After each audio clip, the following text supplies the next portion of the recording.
Hey everyone, welcome to Nightmare Scene.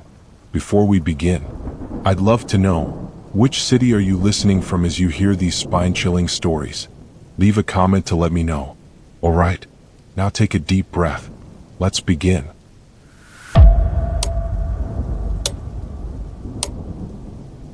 I'll never forget that night. It was late, around 1:30 a.m., when I finally wrapped up a project at the office. My boss had been riding me hard about deadlines, so I stayed late to get it done. By the time I walked out, the streets of our small town were dead silent. The only sounds were the occasional distant hum of cars on the highway and the cold wind rustling through the bare November trees. I was exhausted and just wanted to get home. The drive was supposed to be about 20 minutes along a quiet stretch of highway that led out to the suburb where I lived. I grabbed a cup of coffee from the convenience store down the street and hit the road, the caffeine my only companion in the pitch-black night. About 10 minutes into the drive, that's when I noticed it. There was a car behind me, black, older model, probably a sedan. At first I thought nothing of it. It's a highway after all, cars come and go. But this one, it just wouldn't go away. I tried to ignore it, telling myself that they were probably just headed in the same direction. But then every time I switched lanes, they did too. If I sped up, they kept pace. If I slowed down, they did the same. I could see their headlights in my rearview mirror, unwavering like two glowing eyes staring directly into my soul. I was starting to get nervous, but I didn't want to jump to conclusions. Maybe it was just a coincidence, I told myself. I tried to shake off the growing unease gnawing at my gut. To test my theory, I abruptly took the next exit. A narrow, deserted road that led to nowhere in particular. It was a detour, but I was desperate to know if they were really following me. The moment I turned off, my heart sank. The car behind me turned off as well. At this point, my palms were sweating and my grip on the steering wheel tightened. I tried to calm myself down, repeating in my head that it was all in my imagination. But then, something strange happened. The car behind me turned off its headlights. Now all I could see were its faint, shadowy outlines in my rearview mirror, barely visible in the dark. Panic surged through me. I floored the gas pedal, speeding up to nearly 90 miles per hour. The road was empty, save for the trees whipping by in a blur, but the car behind me kept up effortlessly, its lights still off. The only thing I could hear was the roar of my engine and the blood pounding in my ears. As I raced down the road, I caught a glimpse of a rest area up ahead. It was small, just a parking lot with a few vending machines and a dim street light. Desperation took over. I decided to pull in, hoping that confronting whoever was behind me in a lit area might scare them off. I swung my car into the lot and came to a screeching halt. For a moment, everything was still. The black car sped past the entrance, then stopped abruptly on the side of the highway, just outside the reach of the streetlight's glow. It idled there, engine running but lights still off. I couldn't see inside the car, its windows were too dark, but I could feel whoever was inside watching me. My mind was racing. Should I call the police? Should I just wait them out? I decided to get out of my car and make it seem like I was unafraid. As soon as I stepped out, I heard the unmistakable sound of a door opening. But not mine, theirs. In the dim glow of the streetlight, I saw the outline of a figure emerging from the driver's seat. They stood there, completely still, just staring at me. I shouted out, "What do you want?" My voice echoed in the emptiness, but they didn't respond. They just stood there, unmoving like a statue in the darkness. That's when I saw it, the knife. The glint of metal under the faint light sent a jolt of terror through my body. Without thinking, I jumped back into my car, slammed the door shut, and locked it. I fumbled for my phone, but my hands were shaking so much that I could barely dial 911. As I was trying to connect to the operator, the figure began walking slowly toward my car. My breath hitched. The call went through, but I couldn't hear the dispatcher clearly over the sound of my own heart thundering in my chest. All I could manage to say was, "Someone is following me, they have a knife." I'm at the rest stop off Highway 72. In the distance, I saw the faint glow of headlights approaching. Another car was coming down the highway. The figure froze for a moment, then turned and sprinted back to their vehicle. In an instant, their car's headlights flickered on, and they sped away, tires screeching. I watched in stunned silence as they disappeared into the darkness. When the police arrived 10 minutes later, they searched the area but found nothing. The officers told me that, given how remote the rest area was, there were no cameras and no witnesses. They took my statement, but I could tell they thought I was just some paranoid night driver. I asked if they could trace the black sedan from my description, but they said without a license plate, there was little they could do. As I sat there trying to calm down, one of the officers came over and handed me my phone, which I had dropped in the chaos. "Sir," he said quietly, "your call to 911, it shows that it was made from inside your car, but there's no record of it being received by our dispatch." I stared at him, confused. "But I spoke to someone. I told them what was happening." He shook his head. "I'm sorry, but according to our system, that call never came through. Even now, every time I drive down that highway, I can't shake the feeling that I'm being watched. I never found out who was in that car or what they wanted, but one thing is for sure. Someone or something was out there that night, and they had no intention of letting me go."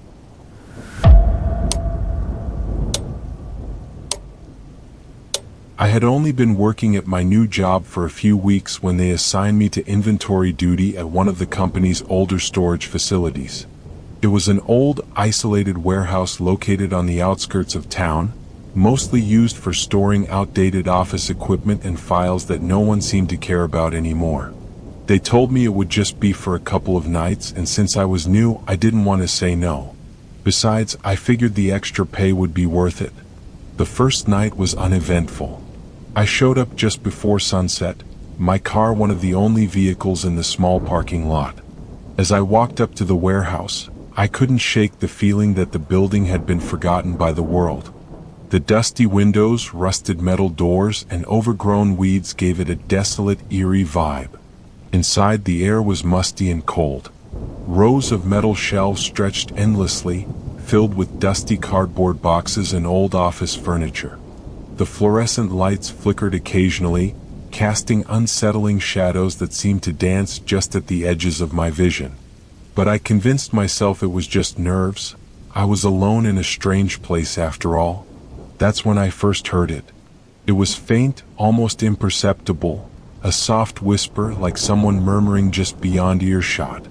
I froze, listening intently, but the sound stopped as quickly as it started. I shook my head, telling myself it was probably just the wind slipping through one of the broken windows. I turned up the volume on my headphones and got back to work, counting the endless rows of inventory. But after a while, even with my music on, I started to hear it again. A soft, rhythmic whispering like the distant rustle of leaves. Only this time it sounded closer. I pulled out my earbuds and held my breath, trying to pinpoint the source. It seemed to be coming from the far corner of the warehouse, a section I hadn't reached yet. My heart pounded as I made my way toward it, my footsteps echoing eerily in the vast, empty space. Every creak and groan of the old building made me flinch, but I forced myself to keep going. There was no reason to be scared, I told myself. It was probably just the building settling, or maybe some rats scurrying around. But as I approached that corner, the whispers grew clearer, almost like someone was muttering urgently right next to my ear. I couldn't make out the words, but the tone, it was filled with desperation, like someone pleading. My pulse quickened, but I forced myself to turn the corner. Nothing. The shelves were filled with the same dusty boxes and broken furniture as the rest of the warehouse. I let out a shaky breath, laughing nervously at my own paranoia. I was about to turn back when I noticed something odd. A single narrow door set into the concrete wall, partially hidden behind a stack of old filing cabinets. I didn't remember seeing it on the building's layout plan, and curiosity got the better of me. The door was old, its paint peeling and the handle coated in rust. It creaked loudly as I pushed it open, revealing a small, pitch-black room. The whispering was louder now, almost deafening, like 100 voices murmuring at once. I fumbled for the light switch, but when I flipped it, nothing happened. The room remained dark, the whispers swirling around me like a swarm of bees. I took out my phone and turned on the flashlight. As the beam cut through the darkness, I saw that the room was completely empty, just bare concrete walls and a cold, damp floor. But then, my flashlight flickered, and for a split second, I could have sworn I saw a figure crouching in the far corner, its face turned away from me. I blinked and it was gone. Panicking, I backed out of the room, slamming the door shut behind me. I stood there, heart racing, trying to convince myself that my mind was playing tricks on me.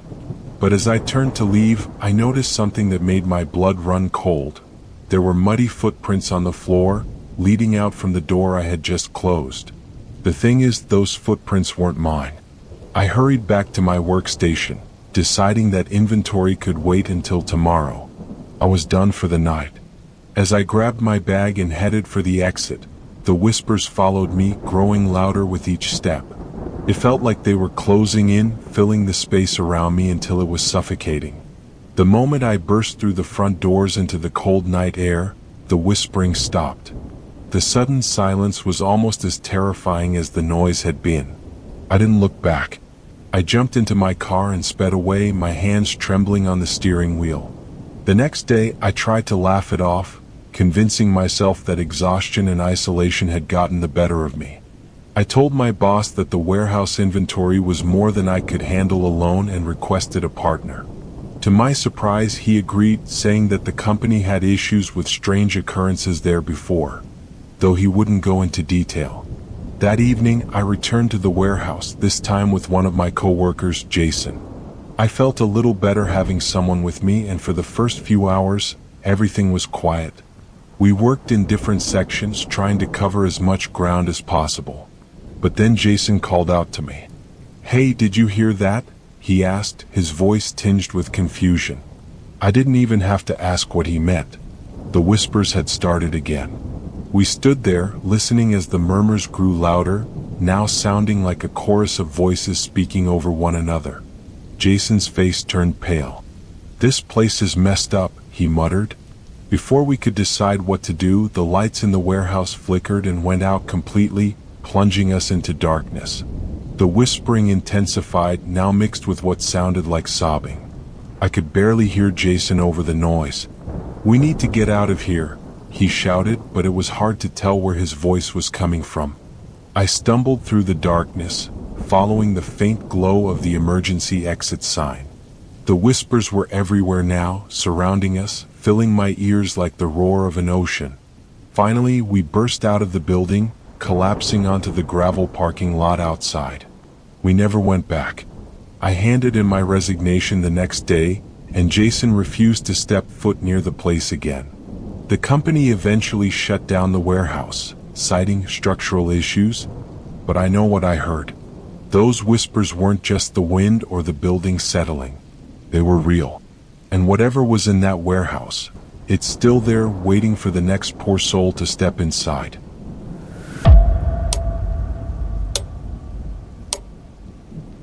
Running has always been my way of clearing my head. After a long day at the office, there's nothing better than hitting the trail near my apartment. It's a quiet path that winds through a small park on the outskirts of town, usually deserted by the time I get there around 9 or 10 p.m.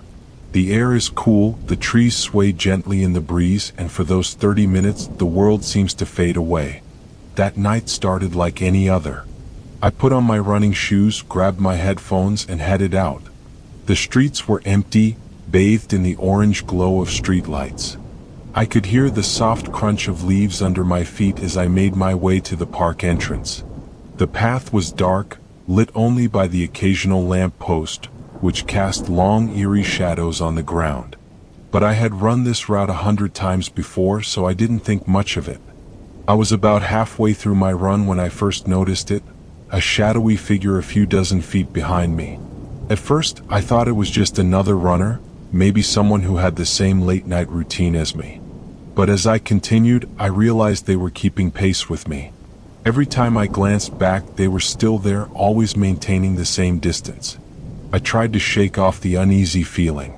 Maybe they were just trying to stay in shape like me, but something about it didn't feel right. I could feel my pulse quicken, not from the exercise but from a growing sense of dread gnawing at my gut. To test if it was just a coincidence, I picked up my speed, pushing myself harder. The figure behind me did the same. When I slowed down, so did they. My mind was racing now. I told myself it was just paranoia, but every instinct I had was screaming that something was wrong. At this point, the path turned deeper into the wooded part of the park. The trees were thick here, their branches casting long, skeletal shadows across the ground.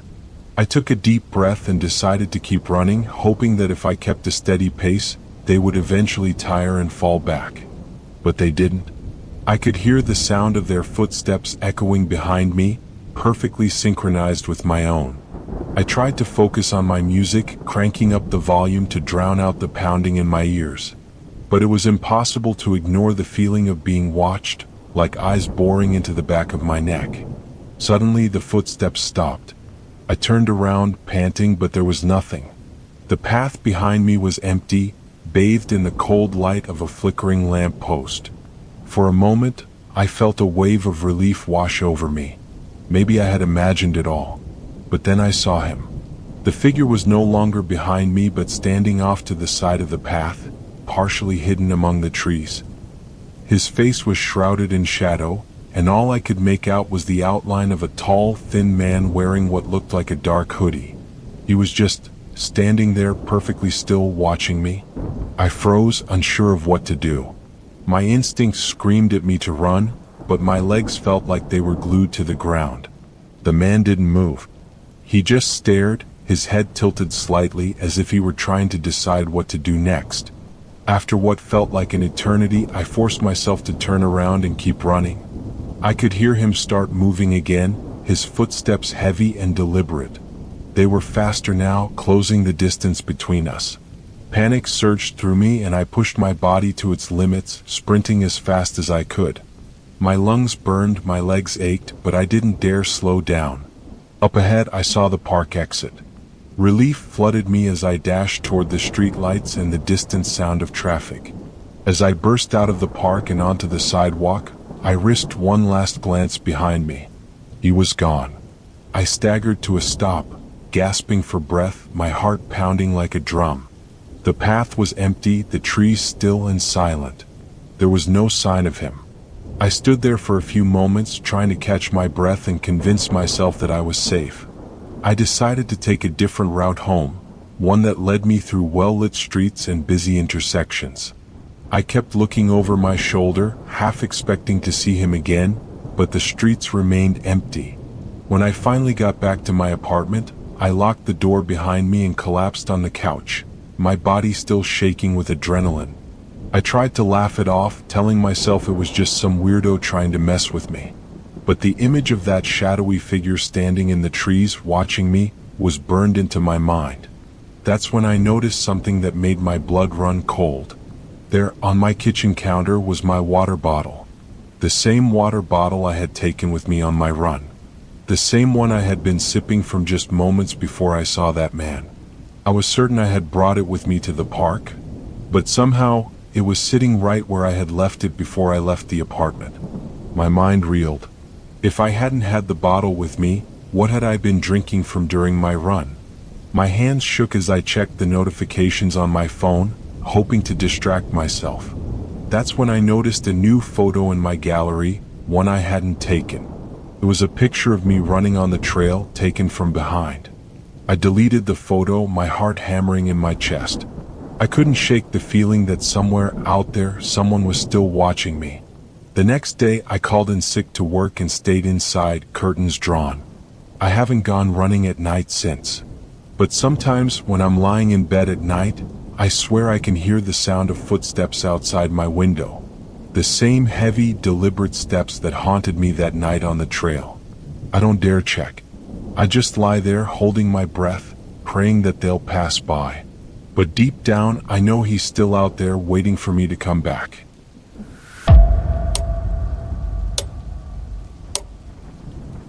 I've always loved my apartment. It's on the 7th floor of a quiet building, overlooking the city skyline. At night, the view is breathtaking, thousands of tiny lights twinkling in the distance like stars. My favorite spot is the small balcony attached to my living room, where I often unwind after a long day at work. With a cup of coffee in hand, I would lean against the railing and let the cool night air wash over me. That's what I was doing that night. It was past midnight, and the city below had quieted down. Most of the windows in the surrounding buildings were dark. I was scrolling through my phone, absent-mindedly sipping my coffee, when something caught my eye. In the building directly across from mine, one window remained lit. It was on the same level as my apartment, just a little to the left. I could see a faint silhouette through the curtains, a figure standing there, seemingly staring in my direction. At first, I shrugged it off. I figured it was just a neighbor up late, maybe looking out at the view just like me. But something about the way they stood so still, almost unnaturally still, made me feel uneasy. I tried to ignore it, focusing on my phone instead, but every few seconds, my eyes would flicker back to that window. The figure hadn't moved. It was still there watching. I shook my head, scolding myself for being paranoid. Maybe it was just a mannequin or some strange piece of furniture casting a shadow. I decided it was best to ignore it, so I finished my coffee, went back inside, and shut the balcony door behind me. The next night, curiosity got the better of me. As soon as it got dark, I went back out onto the balcony to see if the light was still on in that apartment. It was, and so was the silhouette. It hadn't moved since the previous night. My skin prickled with unease. I stared at the figure, trying to discern if it was actually a person or just a trick of the light. I even turned off the lights inside my apartment to get a clearer view. It was still impossible to tell. The longer I looked, the more certain I became that it was facing my direction. Feeling a sudden chill, I retreated back inside. I tried to brush it off again, but something about it felt wrong. To distract myself, I turned on the TV, trying to drown out the nagging feeling in the back of my mind. But every now and then, I would find myself glancing over at the balcony door, half expecting to see the silhouette standing outside my window. On the third night, I decided to take action. Armed with a pair of binoculars I had forgotten I even owned, I stepped out onto the balcony again. The light in the apartment across the way was still on, and the figure was still there. I raised the binoculars to my eyes, heart thudding in my chest, hoping for some clarity. The moment I focused the lenses, my breath caught in my throat. It was definitely a person, a tall figure wearing what looked like a dark coat. But there was something horribly wrong with the face. It was too smooth, like it was covered in plastic or some kind of mask. And the eyes, they were too large, too round, almost like they had been painted on. My hands shook and I nearly dropped the binoculars. I stumbled back inside, locking the balcony door behind me. I couldn't stop shaking. What the hell had I just seen? Was it some kind of twisted prank, or had my eyes been playing tricks on me? That night I barely slept. Every time I closed my eyes, I saw that blank, mask-like face staring at me. By morning, I had almost convinced myself that it was just my imagination running wild. I decided to check with the building management to see if they knew anything about the apartment across from mine. The manager, a grizzled old man named Tom, gave me a puzzled look when I asked. "That apartment's been empty for months," he said. "Last tenant moved out a while ago. No one's living there." I felt my blood run cold. "Are you sure?" I asked. "Because I've been seeing someone in that window at night." He shook his head. No one's supposed to be there. Maybe it's a squatter or something. I'll check it out." That night, I tried to convince myself that Tom would handle it, that whatever I had seen was just a weird coincidence. But as soon as it got dark, I found myself drawn back to the balcony, like a moth to a flame. The window across the way was dark this time, the silhouette gone. I sighed with relief, convincing myself that it was finally over. But just as I turned to go back inside, my phone buzzed with a notification. It was a text from an unknown number. The message was a single image, a grainy photo of me standing on my balcony, taken from the same angle as the window across the street. My heart skipped a beat. Before I could process what I was seeing, another message popped up. Nice view, isn't it? My stomach dropped. I frantically looked around, trying to spot anyone who could have taken the photo, but the street below was empty. The only light came from the dim street lamps, casting long shadows that seemed to dance and flicker in the wind. I retreated inside, locking all the doors and pulling the curtains shut. My mind was racing. Who had taken that photo? Was it the figure I'd seen in the window, or was it someone else entirely? The police came the next morning after I filed a report. They searched the building across from mine but found nothing. The apartment was indeed empty, just as the manager had said. There were no signs of anyone living there, no furniture, no personal belongings. Just dust-covered floors and a cold, empty silence. I asked them about the text messages, but the number was untraceable. Whoever had sent them had covered their tracks well. The police could only advise me to be careful and call them if I noticed anything suspicious again. Since that night, I haven't gone back out on the balcony. I keep my curtains drawn and my doors locked at all times. But every now and then, late at night, I can't resist peeking through the gap in the curtains. Sometimes I think I see movement in that window across the way, a brief flicker of shadow, a hint of a figure. But whenever I focus, there's nothing there.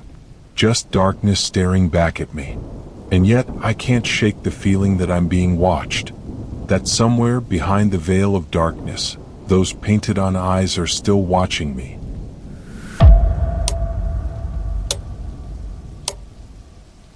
I had always wanted to live in an old house. There's something charming about the creaky floors, the history etched into every wall, and the sense that you're a small part of something much bigger. So, when I found the perfect little house just outside the city, I jumped on the opportunity.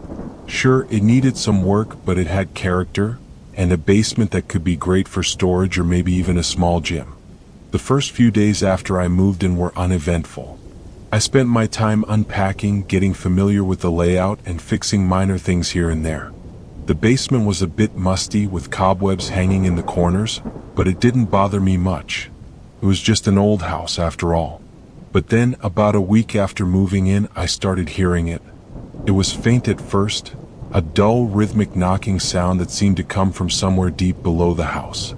At first, I thought it was just the old pipes settling or maybe the wind rattling something loose.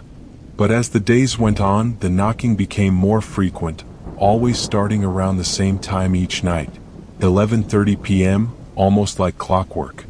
I told myself it was just the house settling. It was old after all, and old houses made noise. But deep down, I couldn't shake the feeling that something was off. The sound wasn't random, it was too regular, almost like someone knocking with a specific rhythm.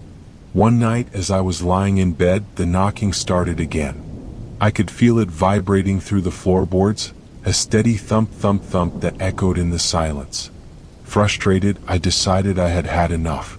Grabbing my flashlight, I made my way to the basement door. The air grew colder as I descended the creaking wooden steps. The beam of my flashlight flickered, casting long shadows that danced on the damp walls. The sound was louder now, reverberating through the walls as if someone, or something, was trying to get out. I reached the bottom of the stairs, my breath visible in the chilly air, and paused to listen. Thump, thump, thump. It was coming from the far end of the basement, behind a wall that I hadn't paid much attention to before. The previous owner had built a makeshift wooden partition to section off part of the basement, claiming it was used for extra storage. I had assumed it was just filled with old junk, so I hadn't bothered to check it out. But now that wall seemed wrong, like it was holding something back. I hesitated, my heart pounding. Was it just rats? Or maybe a broken pipe rattling against the wall? I took a deep breath and approached the partition. The knocking stopped abruptly, as if whatever was behind it knew I was there. The sudden silence was unnerving. With trembling hands, I pulled at the loose boards until one came free, revealing a narrow gap. I pointed my flashlight into the darkness beyond. At first, all I saw was dust and broken bricks, but then something caught my eye, scratches on the inside of the wall like someone had been clawing at it from the other side. That's when I smelled it, a faint rotting stench that made my stomach churn. I stumbled back, dropping the board with a loud clatter. The knocking resumed, louder and more frantic than before, like fists pounding against the wall in desperation. Terrified, I scrambled up the stairs, slamming the basement door shut behind me. My hands were shaking so badly I could barely lock it. I leaned against the door, trying to calm my racing heart. What the hell had I just seen? I tried to rationalize it. Maybe it was just animals trapped behind the wall, or maybe the scratches were from some past renovation. But that smell, that horrible decaying smell, it didn't make sense. That night I barely slept. Every time I closed my eyes, I could hear that rhythmic thumping echoing in my head. The next day I called a pest control company, hoping they could give me some logical explanation. The technician who came out was a gruff, no-nonsense guy who assured me it was probably just raccoons or squirrels that had gotten trapped. He spent an hour in the basement but emerged with a puzzled look on his face. "There's no sign of any animals down there," he said, scratching his head. "But that smell, it's not something I've ever come across. If I were you, I'd call a contractor to check it out. Could be something more serious." The contractor came a few days later, a burly man with years of experience renovating old homes. He seemed confident that it was just an issue with the old walls or some trapped moisture causing the smell. But when I led him to the basement and showed him the section behind the wooden partition, his expression changed. "These scratches," he murmured, running his fingers along the gouged marks. "These are too deep for any animal I've seen." As he pried open more of the boards, the knocking started again. The contractor froze, his eyes wide. "What the hell is that?" he whispered. Before I could respond, the wall crumbled inward, revealing a hidden, sealed-off room. My flashlight flickered over the interior, a small, claustrophobic space with dirt floors and more of those deep scratches on the walls. But what sent chills down my spine was the discovery lying in the corner. A decaying wooden chair with thick, rusty chains attached to its arms. The knocking stopped the moment we opened the wall, replaced by a suffocating silence.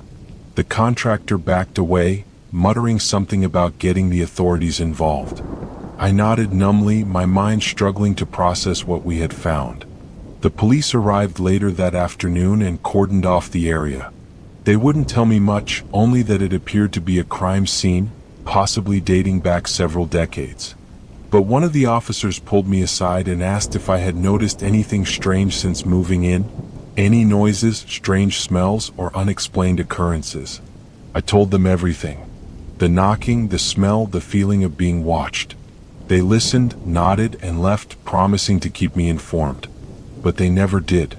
The official report concluded that the room had been sealed off for years and that no human remains were found. But I knew better. The knocking stopped after that night, but I couldn't shake the feeling that whatever had been trapped down there wasn't truly gone. Sometimes late at night, I would hear the faintest echo of a thump, like a distant heartbeat coming from beneath the floorboards. I moved out as soon as I could, leaving that cursed house behind. But even now in my new apartment, I can't escape it.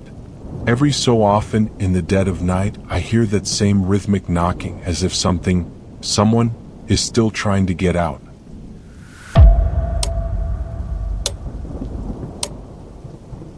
I'm the kind of person who's practically glued to their phone. Whether I'm checking emails, browsing social media, or just passing the time with mindless scrolling, my phone is always within arm's reach. So, when I started getting strange notifications late at night, I didn't think much of it at first. It was probably just some glitch or a spam message. I wish I had trusted my instincts sooner. It all started about a month ago. I was getting ready for bed, mindlessly scrolling through TikTok, when my phone buzzed with a notification. It was a text message from an unknown number. The message was short, just a single word: "Hello." I figured it was just someone who had dialed the wrong number, so I ignored it. But then, a few minutes later, my phone buzzed again. This time it was a photo attached to the message. Confused, I opened it.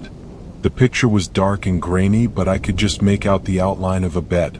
My bed. I felt a chill run down my spine as I realized it was taken from inside my own bedroom. But when I looked around, there was no one there. The room was exactly as I had left it, the curtains drawn and the door locked. I tried to rationalize it. Maybe it was an old photo somehow stored in my phone that got accidentally sent to me? But as far as I knew, I'd never taken that picture. My heart raced as I scrolled through my gallery, but there was no sign of the photo anywhere. Trying to shake off the creeping sense of dread, I turned off my phone and went to sleep. But I couldn't stop thinking about it.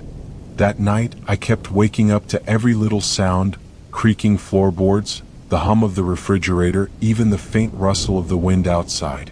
The next day, everything seemed normal. I convinced myself it had just been a weird glitch, maybe some prankster trying to scare me. But when night fell, it happened again. This time it started with a video. I was brushing my teeth, getting ready for bed, when my phone buzzed with another notification. It was a video file from the same unknown number. Hands trembling, I hit play. The video was shaky, like it had been filmed by someone trying to stay hidden. It showed me sitting on my couch just a few hours earlier, scrolling through my phone. The angle was odd, like it had been filmed from a crack in the door. My blood ran cold. I had been alone all evening, or so I thought. I frantically checked all the locks and windows, but everything was secure. There was no sign of a break-in. I even checked under the bed and in the closets, but I was alone. I called the police, but they were dismissive. They chalked it up to someone spoofing my number or hacking my phone. The officer on the phone told me to block the number and report it if it happened again. So that's what I did. But blocking the number didn't help. The messages kept coming, each one more disturbing than the last.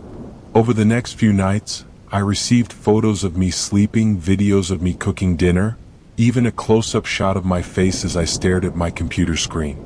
Whoever it was, they weren't just watching me, they were inside my apartment, taking these pictures while I was oblivious.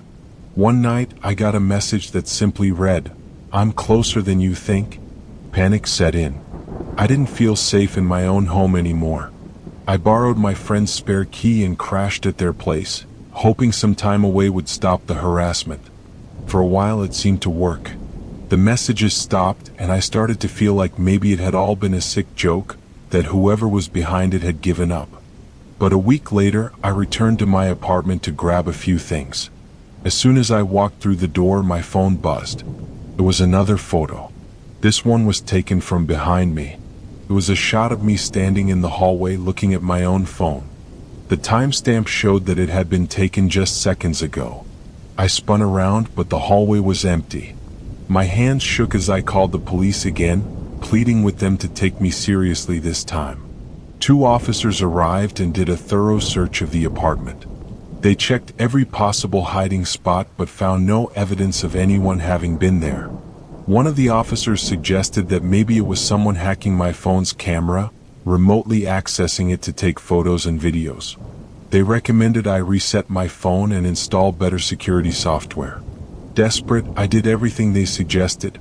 I reset my phone, changed all my passwords, and even bought a new lock for my door. For a few days, everything was quiet. I finally started to feel like things were getting back to normal. But last night it happened again. I was lying in bed trying to fall asleep when my phone buzzed one last time. The message contained another photo, but this one was different. It was taken from above, looking down at me in bed like someone was hovering right over me.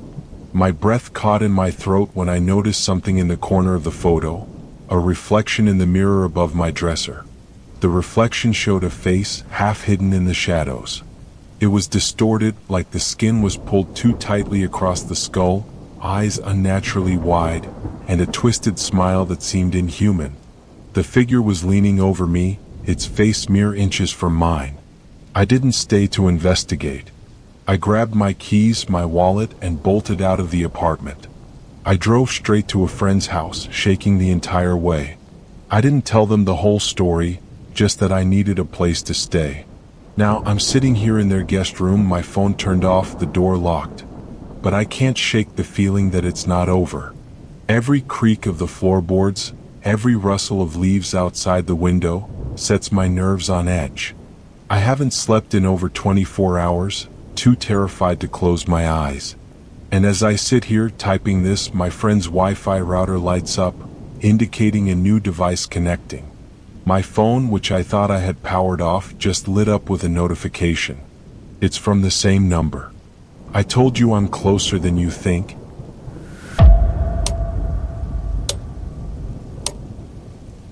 I had always hated staying late at work, but sometimes when deadlines were looming, it couldn't be helped. That night was one of those nights. By the time I wrapped up my last project and packed up my things, it was nearly midnight. The office building was eerily quiet, and as I rode the elevator down to the underground parking garage, I felt a familiar sense of unease creeping in. The parking garage was almost entirely deserted. The fluorescent lights overhead buzzed softly, casting harsh, flickering shadows across the cold concrete floor. My car was parked all the way at the back in one of the dimmest corners. It was the only spot left when I'd arrived that morning, and now I regretted not moving it closer to the entrance while it was still light out. I tightened my grip on my car keys, the sharp metal poking into my palm like a makeshift weapon. Just in case. As I walked deeper into the garage, the only sounds were the echoes of my footsteps bouncing off the concrete walls. But halfway to my car, I heard something else, a second set of footsteps. I stopped abruptly. The echoing steps behind me stopped too, almost as if they were mimicking mine. I turned around quickly, but the garage was empty. There were just rows and rows of parked cars, their shadows stretching into the darkness. I could feel my heart pounding in my chest. Maybe it was just my imagination, I told myself. It was late, I was tired, and the garage had a way of playing tricks on the mind. I took a deep breath and continued walking, but this time I was hyper-aware of every sound around me. The footsteps started again. They were faint at first, like someone was trying to match my pace. My pulse quickened as I sped up, and the footsteps sped up too. By the time I reached my car, I was practically running. I fumbled with my keys, trying to unlock the door, all the while glancing over my shoulder. The footsteps had stopped, but I could sense someone, or something, was still there, lurking in the shadows. Finally, the lock clicked, and I threw myself into the driver's seat, slamming the door behind me. My hands were shaking as I turned the key in the ignition. The engine roared to life, and I let out a breath I hadn't realized I was holding. But just as I shifted into reverse, something caught my eye in the rearview mirror. There was a figure standing a few feet behind my car, just beyond the reach of my brake lights.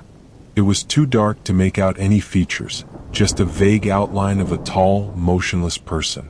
My heart skipped a beat. I blinked and the figure was gone.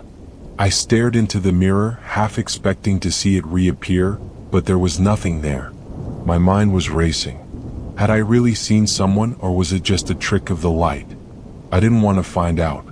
I backed out of the parking space as quickly as I could and sped toward the exit ramp. As I turned the corner toward the garage exit, I felt a wave of relief wash over me. I was almost out. But then, just as I approached the exit gate, my car's engine sputtered and died. The dashboard lights flickered, and the car went completely silent. No, no, no, I muttered, desperately trying to restart the engine. I turned the key over and over, but it just wouldn't catch. The overhead lights in the garage seemed to dim, leaving my car bathed in shadows. That's when I heard it again, the footsteps. This time they were faster, more urgent, echoing louder and louder as they approached. I could see a dark figure moving toward my car, slowly but deliberately. They were getting closer. My heart was pounding so hard I thought it would burst out of my chest. I reached for my phone, but my hands were shaking so badly I nearly dropped it.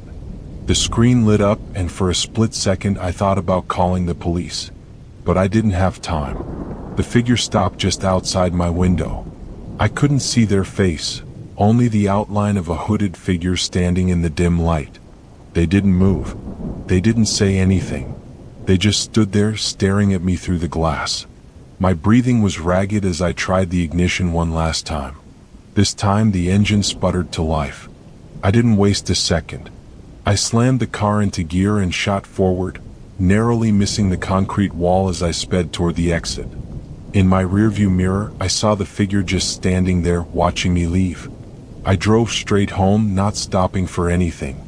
By the time I pulled into my driveway, my hands were still trembling. I sat there for a moment, trying to catch my breath. It had to have been some creep trying to scare me, right? Maybe just a homeless person who had taken shelter in the garage for the night. But when I checked my phone, my blood ran cold. There was a new notification, an airdropped photo sent from an unknown device. I opened it, my hands shaking.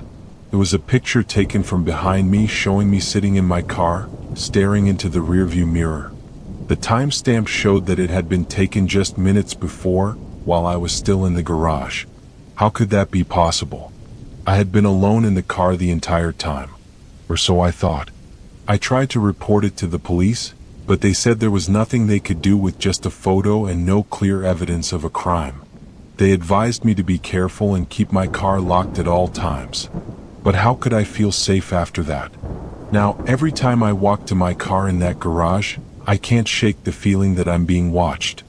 I've started parking closer to the elevators, hoping that being near other people will keep whatever was following me at bay. But every so often when I'm alone in my car, I still hear it. Those faint, relentless footsteps coming closer, getting louder, until they suddenly stop. I've started to avoid staying late at work altogether. But no matter how early I leave, I always seem to hear those footsteps somewhere in the distance, echoing through the empty halls, reminding me that they're still there, waiting for the moment when I'm alone again.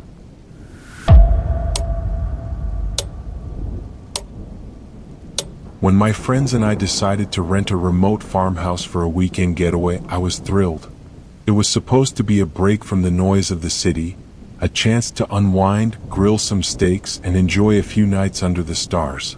The farmhouse was old but charming, surrounded by fields that seemed to stretch on forever. The nearest neighbor was miles away, and at night, the only sounds were the crickets and the occasional hoot of an owl. We arrived on a Friday afternoon, car loaded with groceries and supplies. The place looked exactly like the photos, rustic, peaceful, and isolated. The sun was setting as we unloaded our bags, and by the time we settled in, the night had fallen. We spent that first evening gathered around the fire pit, laughing, drinking, and watching the stars. It was perfect. But that night, as I was getting ready for bed, something strange caught my eye. From the window of the bedroom upstairs, I had a clear view of the surrounding fields and an old, abandoned farmhouse in the distance. Its windows were shattered, and its roof sagged under years of neglect. But there, in one of its upper windows, I saw a faint, flickering light. I stood there for a moment, watching. At first, I thought it might have been the reflection of our own lights, or maybe a trick of the moonlight. But the light was too steady for that, more like the soft glow of a lantern. I told myself it was nothing and climbed into bed, brushing off the uneasy feeling gnawing at the back of my mind. The next day was perfect. We hiked, grilled, and spent the afternoon lounging in hammocks. By evening, the farmhouse seemed to hold no secrets, just an old building standing watch over the fields. But as the sun dipped below the horizon, I found myself glancing toward that distant farmhouse again. This time, I wasn't the only one who noticed. "Hey, do you guys see that?" my friend Lisa asked, pointing out the window. We all gathered to look, and sure enough, there it was again. The same faint, flickering light in the upper window of the abandoned farmhouse. It seemed to pulse like a candle being carried around. "It's probably just some kids messing around," my friend Matt suggested, shrugging it off. "Or maybe a reflection from one of the nearby farms." But as the night wore on, the light didn't disappear. It stayed there, flickering softly, sometimes moving to a different window before vanishing and then reappearing again. The longer I watched, the more unsettled I felt. It was almost like someone was walking around in there holding a lantern. Curiosity got the better of us. By the third night, after a few drinks around the fire, we decided to check it out. It seemed like a fun, spooky adventure, just like something out of a horror movie. We grabbed our flashlights, bundled up in jackets, and made our way through the field toward the old farmhouse. The air was cold, and the moonlight cast long shadows over the tall grass, making everything seem eerie and surreal. As we approached the farmhouse, I could feel my heart beating faster. Up close, it looked even more dilapidated. Its walls were cracked and the porch was half collapsed. But the light in the upper window was still there, flickering softly. We stood there for a moment, hesitating. "Hello?" Matt called out. His voice echoed through the silence, but there was no response. The light in the window seemed to dim for a moment, almost like whoever, or whatever, was holding it had turned away. "Let's just take a quick look," Lisa urged, already stepping up onto the rickety porch. The rest of us followed, the wooden boards creaking ominously under our weight. The front door was ajar, hanging crookedly on its hinges. We pushed it open, our flashlights cutting through the darkness. The inside of the house was a mess of debris and broken furniture. Dust particles danced in the beams of our lights, and the air was thick with the smell of mold and decay. We made our way through the ground floor, finding nothing but rotting floorboards and crumbling walls. But as we climbed the stairs, that uneasy feeling from before returned, stronger than ever. The staircase groaned under our weight, and I couldn't shake the sensation that we were being watched. When we reached the second floor, we saw it. The flickering light was coming from the far end of the hallway. We approached slowly, flashlights trained on the source. The light seemed to be coming from behind a closed door. Matt reached out and slowly pushed it open, revealing a small, dusty room. But the moment the door opened, the light went out, plunging us into darkness. "Did you see that?" Lisa whispered, her voice shaking. I nodded, my hands clammy on the flashlight. There was no one in the room, just a bare, rotting floor and a broken window. But something didn't feel right. The air was heavy, almost suffocating. We turned to leave, but as we stepped back into the hallway, the door behind us slammed shut with a deafening bang. Lisa screamed, and Matt frantically tried to pry the door open, but it wouldn't budge. The house seemed to come alive around us. The walls groaned, the floor creaked, and a faint whispering sound filled the air. "Get out of here," I shouted, pulling at Matt's arm. The door finally gave way and we bolted down the stairs, the whispering growing louder as we ran. I don't remember how we made it back to our rented farmhouse, only that I didn't stop running until we were safely inside, slamming the door behind us. We locked all the doors and windows and stayed up for the rest of the night, huddled together in the living room, listening for any sign that we had been followed. But all we heard was the wind outside and the creaking of the old farmhouse settling. The next morning, we decided to cut our trip short.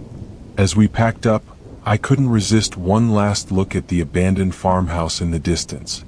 The windows were dark and empty, the light from the previous nights completely gone.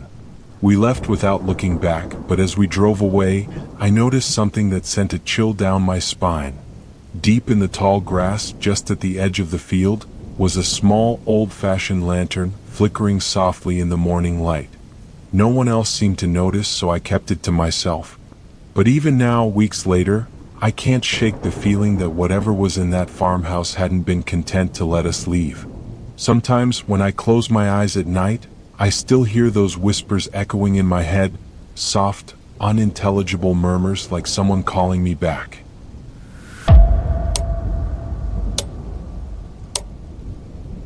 Living in a high-rise apartment building in the heart of the city has its perks. Great views, a gym, a pool, and most importantly, security. After a long day at work, I always look forward to coming home, taking the elevator up to my 15th floor apartment, and finally relaxing in peace. But one night, a routine elevator ride turned into something I will never forget. It had been a long Thursday and I was working late again. By the time I left the office, it was close to midnight.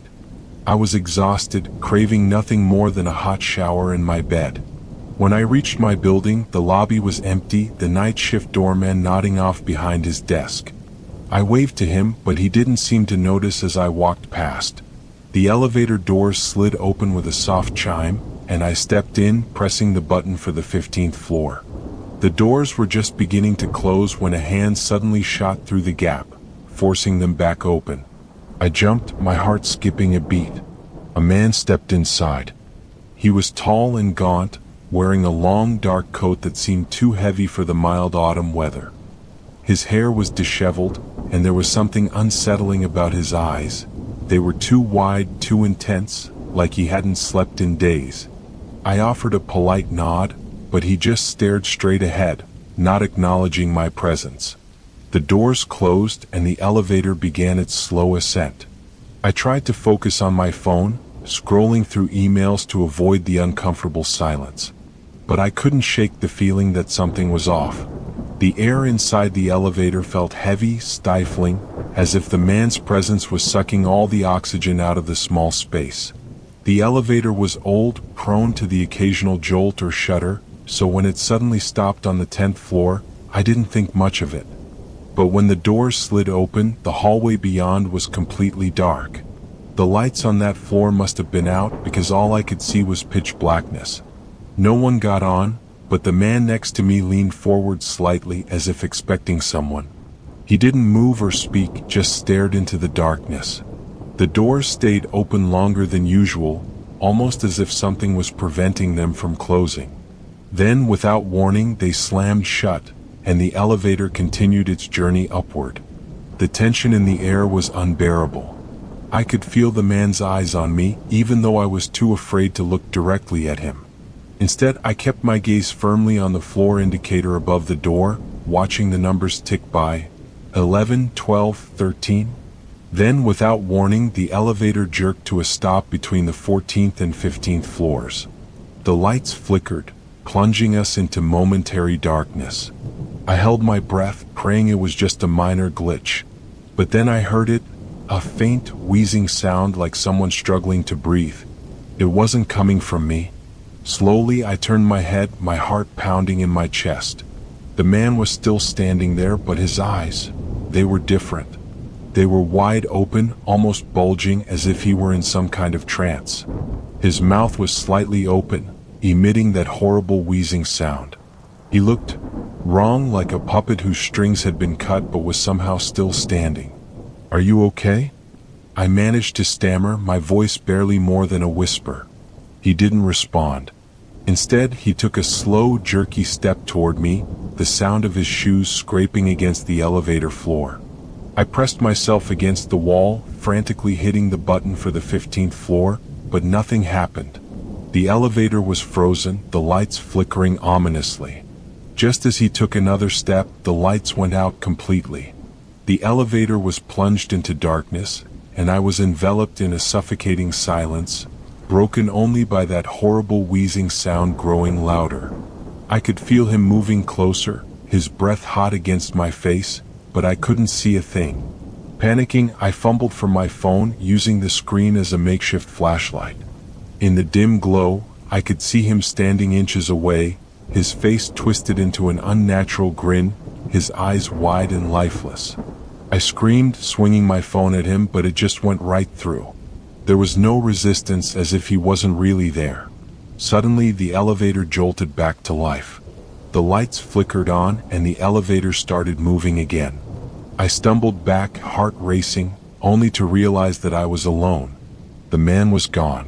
There was no trace of him, no sound, no shadow, nothing. The elevator dinged as it reached the 15th floor, and the doors slid open. I bolted out, nearly collapsing in the hallway as I tried to catch my breath. For a moment, I stood there, looking back at the elevator, half expecting him to appear again.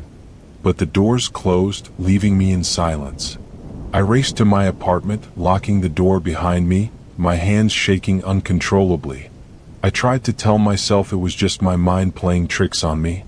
Maybe I was overtired, or maybe it was some kind of weird hallucination from staring at my phone all day.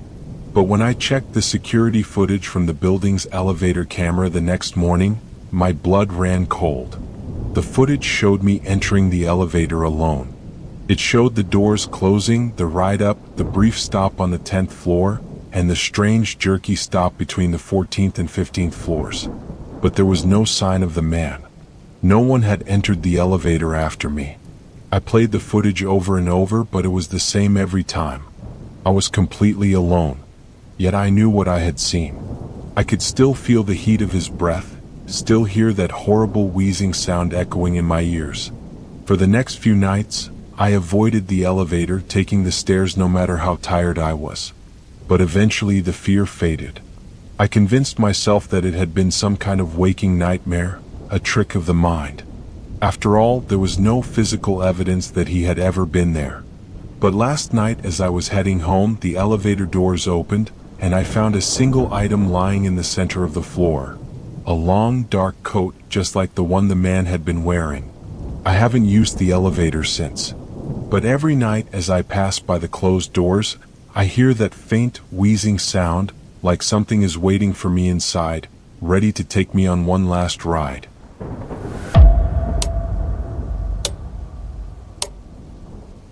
I live alone in a small apartment on the outskirts of the city. It's a modest place tucked between other old buildings in a quiet neighborhood that's almost always asleep by 10 p.m. I've never minded the solitude. It's peaceful and I enjoy the quiet after a long day at work. But one night, something happened that turned my entire perception of safety upside down. It started like any other evening. I got home late after a long shift, the clock striking 11 p.m. as I unlocked the door. I grabbed takeout on the way back and planned to eat, relax, and watch a movie. The apartment was dark when I walked in, but that wasn't unusual, just how I liked it. After setting down my bags, I opened the blinds to let in some moonlight, grabbed my food, and plopped down on the couch. I was halfway through my meal when I heard it. A knock. Quiet, deliberate, and sharp. It came from the front door. My first thought was that I had misheard it. Maybe it was a sound from the building settling. Or perhaps the wind. But then it came again, another knock, this time louder. I froze. It was past 11 p.m. Who would be knocking on my door at this hour? I didn't expect anyone, and no one I knew would come by unannounced. Hesitant, I stood up and walked toward the door. I peered through the peephole but saw nothing, just the dimly lit hallway outside. The building was quiet, no movement in sight. Thinking it was probably someone who had the wrong apartment or perhaps a mistake, I opened the door slightly. "Hello?" I called out, but no response came. I stepped back, confused, and considered closing the door, chalking it up to a prank or something harmless. But then, just as I reached to close it, I heard it again.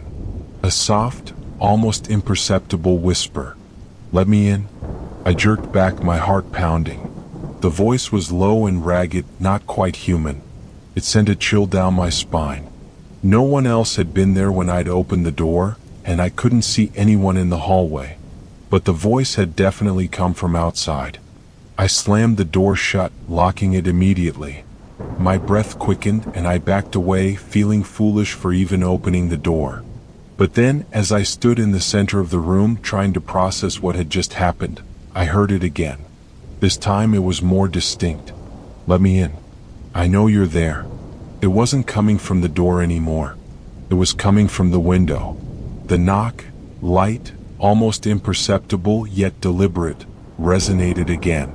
My heart sank. The only way someone could be at the window was if they were outside the apartment, right next to it.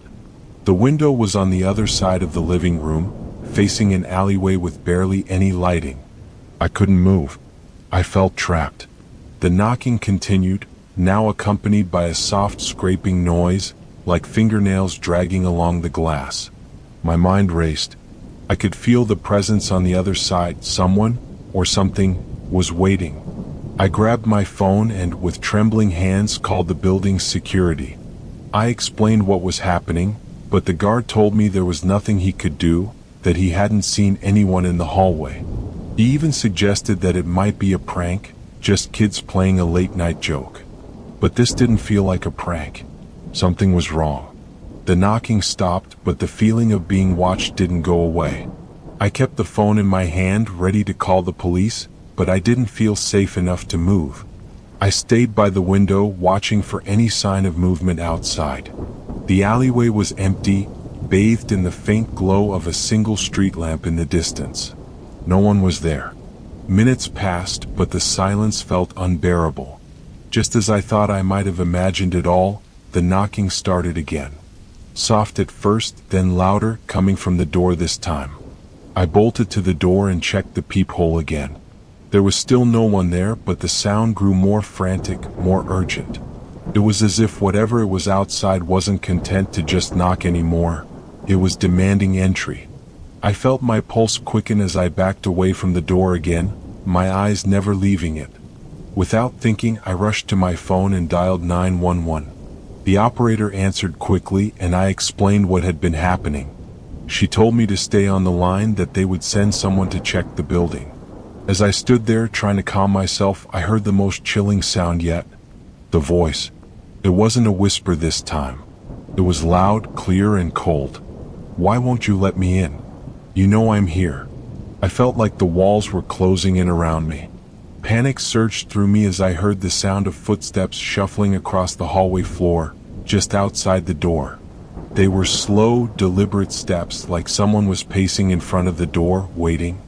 I backed away from the door, feeling like a cornered animal, not knowing what to do. I had no weapon, no defense, just a phone in my hand that felt useless. Then the footsteps stopped. I could hear nothing except the pounding of my own heart in my ears. I waited, breath held, for what felt like an eternity.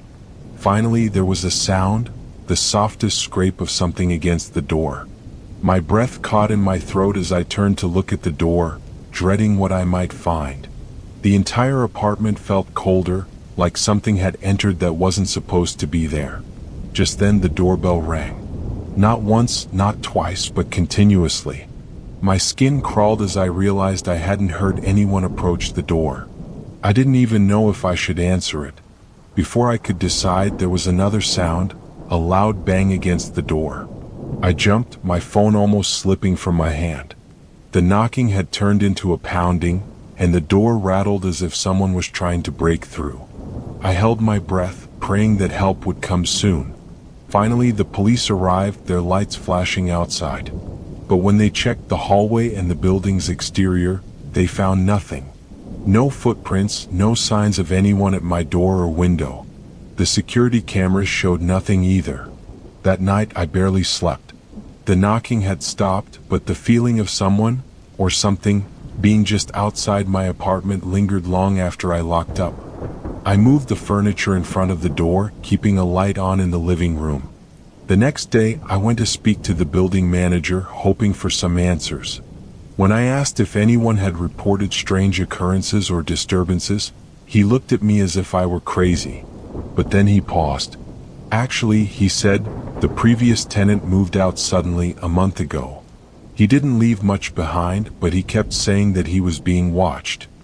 He said someone kept knocking at his door at night. I felt a chill run down my spine. And though I couldn't explain what happened, I was certain of one thing. Whatever it wasn't done with me yet.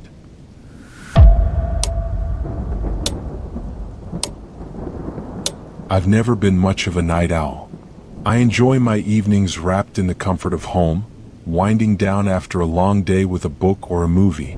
But one night, something happened that made me rethink the very nature of comfort, and made me dread the quiet hours of the night forever.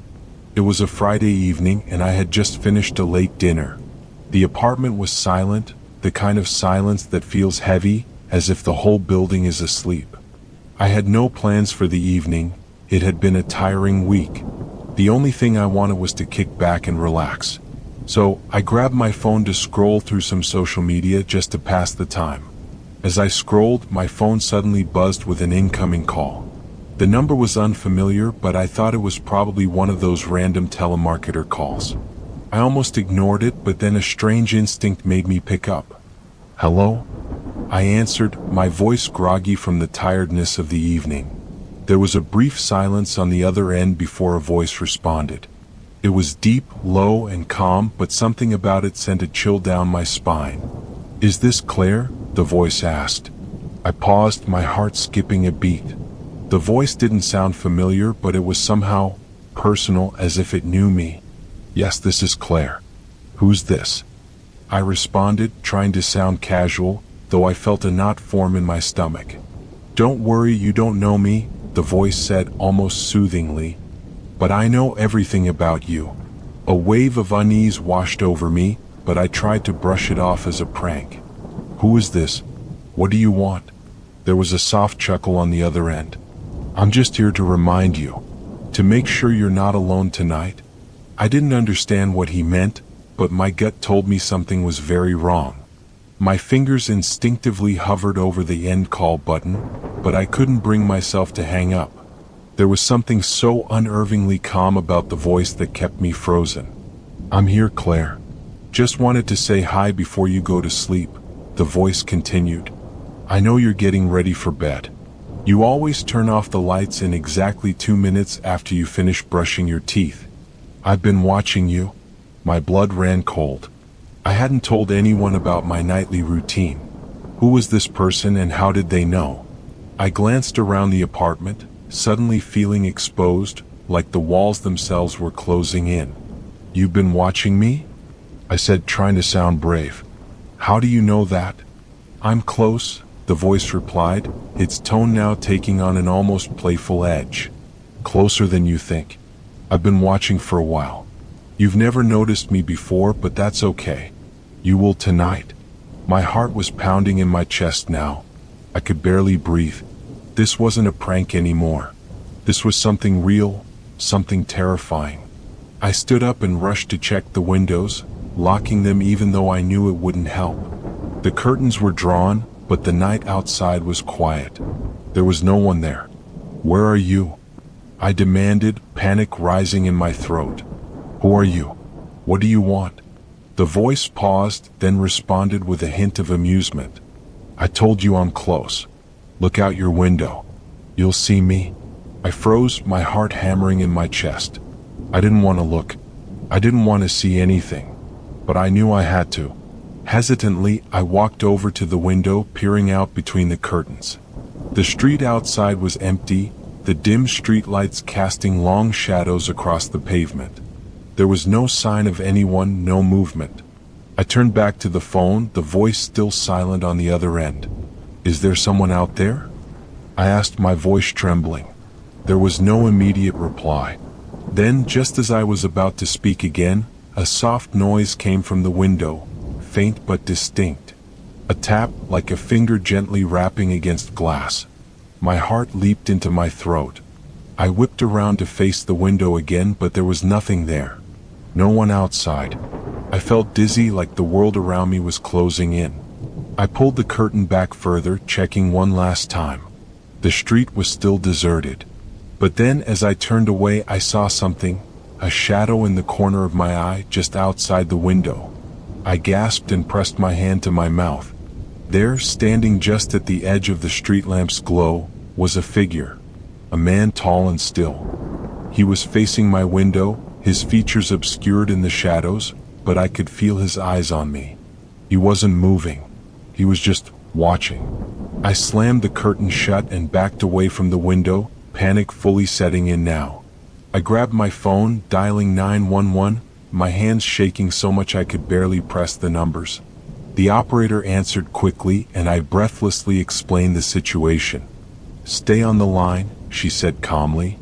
"We're sending officers to your location." But before I could even feel any sense of relief, I heard the voice again. This time it was more sinister. "I told you, Claire," it said, its tone now dripping with malice. "You'll see me tonight. And I'm not going anywhere." I felt the phone slip from my hand as I collapsed onto the couch, my chest tight with fear. The voice had stopped, but the figure outside my window remained. I couldn't look anymore. I couldn't bear to face him again. The police arrived minutes later, but by the time they reached my apartment, the figure was gone. They scoured the area, checking every corner, but found nothing. No one was in the street, and no trace of anyone had been left behind. The operator's voice echoed in my mind, "I'm not going anywhere." They couldn't find him. They couldn't explain how he had been there, how he knew so much about me, or how he had vanished without a trace. But I know what I saw, and I know I'll never forget the cold, dark presence of that figure standing in front of my window. I haven't answered my phone at night since. And every time I turn off the lights and prepare for bed, I check the window. I check the street. Because now I know I'm not alone.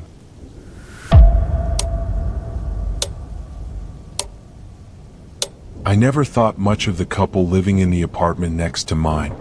They were quiet, kept to themselves, and didn't cause any trouble. I'd see them in the hallway occasionally, but that was about it. It wasn't until one night, after they had mysteriously vanished, that I realized how unsettling their presence had really been. It all began on a cold winter evening.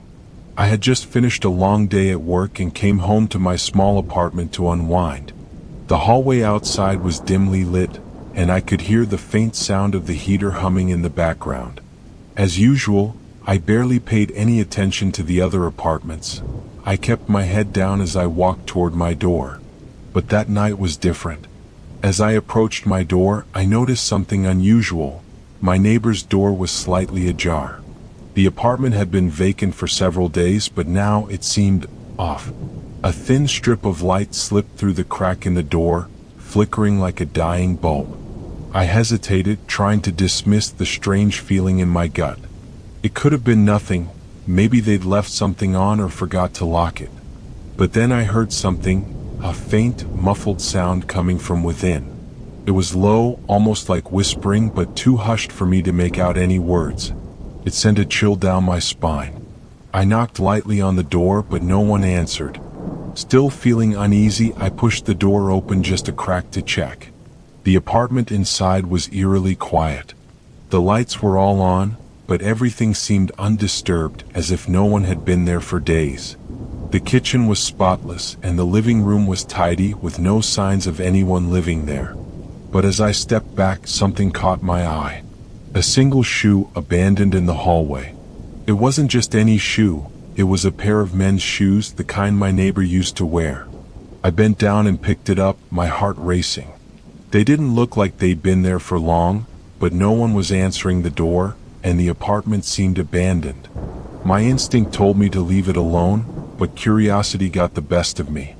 I knocked again, harder this time. Still nothing. I decided to head back inside and call the landlord. When I explained the situation, the landlord sounded confused but assured me someone would be by to check the apartment. I didn't want to be a bother, but the atmosphere felt so wrong. There was something about the whole situation that didn't sit right with me. Over the next few days, things got even stranger. I hadn't seen the couple or heard from them in days, and their apartment remained empty. But every time I walked past their door, the light was still on. It was as if someone had been there, living their life, but they were nowhere to be found. The door had remained ajar, but the soft murmurs I'd once heard had stopped completely. I tried to avoid thinking about it. It felt like one of those things you didn't want to confront, something that was easier to ignore than to unravel. But after a week of seeing nothing, I started to get frustrated. I decided to take matters into my own hands. Late one night, when the building was quiet, I grabbed my spare key to their apartment and let myself in. The door creaked open as I stepped into the hallway. I was prepared for the worst. Maybe they had left in a hurry or something had happened to them, but what I found was even worse than I could have imagined. The apartment looked as it had before, tidy, untouched. But there was something very wrong. The air felt dense, oppressive, and the light flickered again, casting long, unsettling shadows across the room. I walked through each room, carefully inspecting everything. There were no signs of a struggle, no personal belongings out of place, no clues as to where the couple had gone. But as I reached the bedroom, my heart stopped. The bed was perfectly made, but it wasn't the bed that caught my attention. There was a photograph on the nightstand. I picked it up, my hands shaking. It was a picture of the couple, smiling, happy, standing in front of a house with a dog at their feet. It looked so normal, so ordinary. But as I studied the photograph closely, something seemed off. In the background, barely visible, was a shadow, a figure standing just outside the frame. A figure that wasn't there when the picture was taken. I dropped the photo, my breath catching in my throat. What was that? I turned around to look at the door, but I felt the overwhelming sensation of being watched. The apartment felt alive, like the walls were pressing in on me. I tried to convince myself it was just nerves, but I couldn't shake the feeling. Something wasn't right. The next day, I returned to the landlord, hoping to get some answers.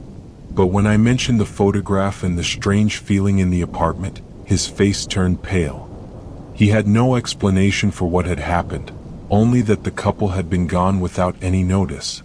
He told me that, in fact, their lease had been terminated just before they vanished, but no one had come to collect their belongings. I didn't think much of it, the landlord said, his voice trembling. But I've had other tenants say the same thing about that apartment. Strange noises, flickering lights, the feeling of being watched. It's almost like it's not really empty. I didn't know what to make of it. What did he mean by "it's not really empty"? I left the landlord's office with a knot in my stomach.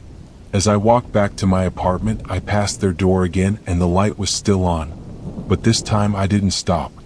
I kept my eyes forward, unwilling to look back. I don't know what happened to my neighbors. I don't know where they went or why they disappeared without a trace. All I know is that their apartment is still there, sitting vacant, the light still flickering in the window every night. And every time I pass by their door, I can't shake the feeling that someone is still inside, watching.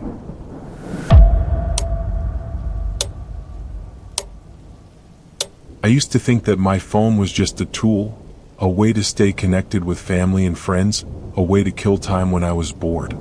But that all changed one evening when I received a text message that I couldn't explain, and it completely shattered my sense of safety. It was a Wednesday night, just after dinner. I'd been scrolling through social media, checking up on what my friends had been up to, when my phone buzzed with a new notification. At first, I thought it was just another group chat message, but when I unlocked my screen, I froze. The text was from a number I didn't recognize. An unsaved number with no contact name attached. The message was short and simple, but it sent a chill through me. Asterisk, I'm watching you. Asterisk. I stared at the message, my pulse quickening. I thought maybe it was a prank, but the strange thing was, it didn't feel like one. There was something unsettling about it, something too direct, too personal. I shrugged it off and went back to scrolling, trying to distract myself. But the feeling lingered, like a shadow in the corner of my mind. The next night the same thing happened. Another buzz, another message from the same unknown number. Asterisk, I know where you live. Asterisk. This time I felt my heart race. My first instinct was to block the number, but something stopped me. I couldn't shake the idea that maybe, just maybe, there was something more to this. I thought back over the past few weeks. Had I been followed? Had someone been watching me? I couldn't recall any incidents that would have made me a target for something like this. I had no enemies, no stalkers. But the text kept playing over and over in my mind. I spent the next few days in a heightened state of anxiety, constantly checking my phone, convinced that the next message would be the one that revealed something truly terrifying. And then on Friday night it came again. Asterisk, I'm at your door. Asterisk. My heart sank. I jumped up from my couch, staring at the door to my apartment. For a moment I was frozen. The apartment was quiet, the hallway outside was still. I felt ridiculous, as if I was imagining things. No one had knocked. No one had come by. But the text was so clear. The message had to mean something. I crept to the door and pressed my ear against it, listening for any sounds. Nothing. I looked through the peephole, but the hallway was empty. The lights above flickered slightly, casting shadows against the walls. My hands were shaking as I pulled away from the door and backed up into the living room. My mind was racing. Had I just missed someone? Or was this all just a sick joke? I glanced at my phone again. There was no new message. I didn't know whether to feel relieved or even more frightened. The next few days were silent. No texts came through, no strange messages. It almost felt like everything had returned to normal. But I couldn't shake the feeling of being watched. I kept my curtains closed at all times, locked my doors, and kept my phone on me wherever I went. The sense of unease never really left. but I began to convince myself that I was overreacting. Then, one evening, a week after the last message, I received a text, this time from a different number. But it wasn't just a text, it was a photo. It was a picture of my apartment building, taken from across the street. The image was blurry, like it had been taken at night, but there was no mistaking it. The lights in my apartment were on, and the window to my living room was clearly visible in the frame. "I see you through the window," the message read. I felt a wave of nausea hit me.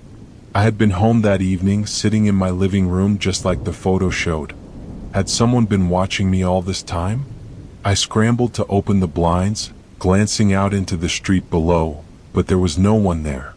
The street was dark, almost empty, with just a few cars parked along the curb. Yet the thought that someone could be lurking nearby sent a shiver down my spine. The photo wasn't taken at random. It was too precise. It felt like whoever was sending these texts had been watching me for much longer than I realized. I decided I had enough. I called the police and reported the texts, but when they arrived, they had no way of tracing the messages. The numbers were unregistered, and there was no physical evidence of anyone being near my apartment. They assured me they would keep an eye on the area, but I could tell by their tone that they didn't think much of my story. They couldn't help me, not really. I was on my own. That night, I locked everything, every door, every window, and sat in the dark, phone in hand, just waiting for another message. But nothing came.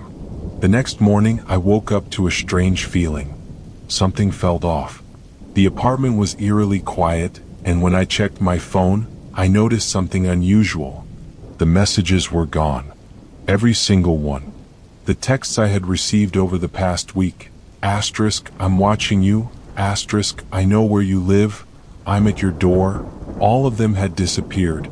There was no trace of them left on my phone. It was as if they had never existed at all. I checked my phone settings, convinced I had somehow deleted them by accident, but no. There was no sign of the texts anywhere. The weirdest part? The photo that had been sent, the one showing my apartment, was gone too. It wasn't in my gallery. It wasn't in my deleted folder. It was just missing. I couldn't make sense of it. The terror I had felt only grew. Had it been a nightmare? Had someone somehow hacked into my phone and erased the messages? Or had they just vanished into thin air? I'll never know. But to this day, I lock my doors every night. I don't answer numbers I don't recognize.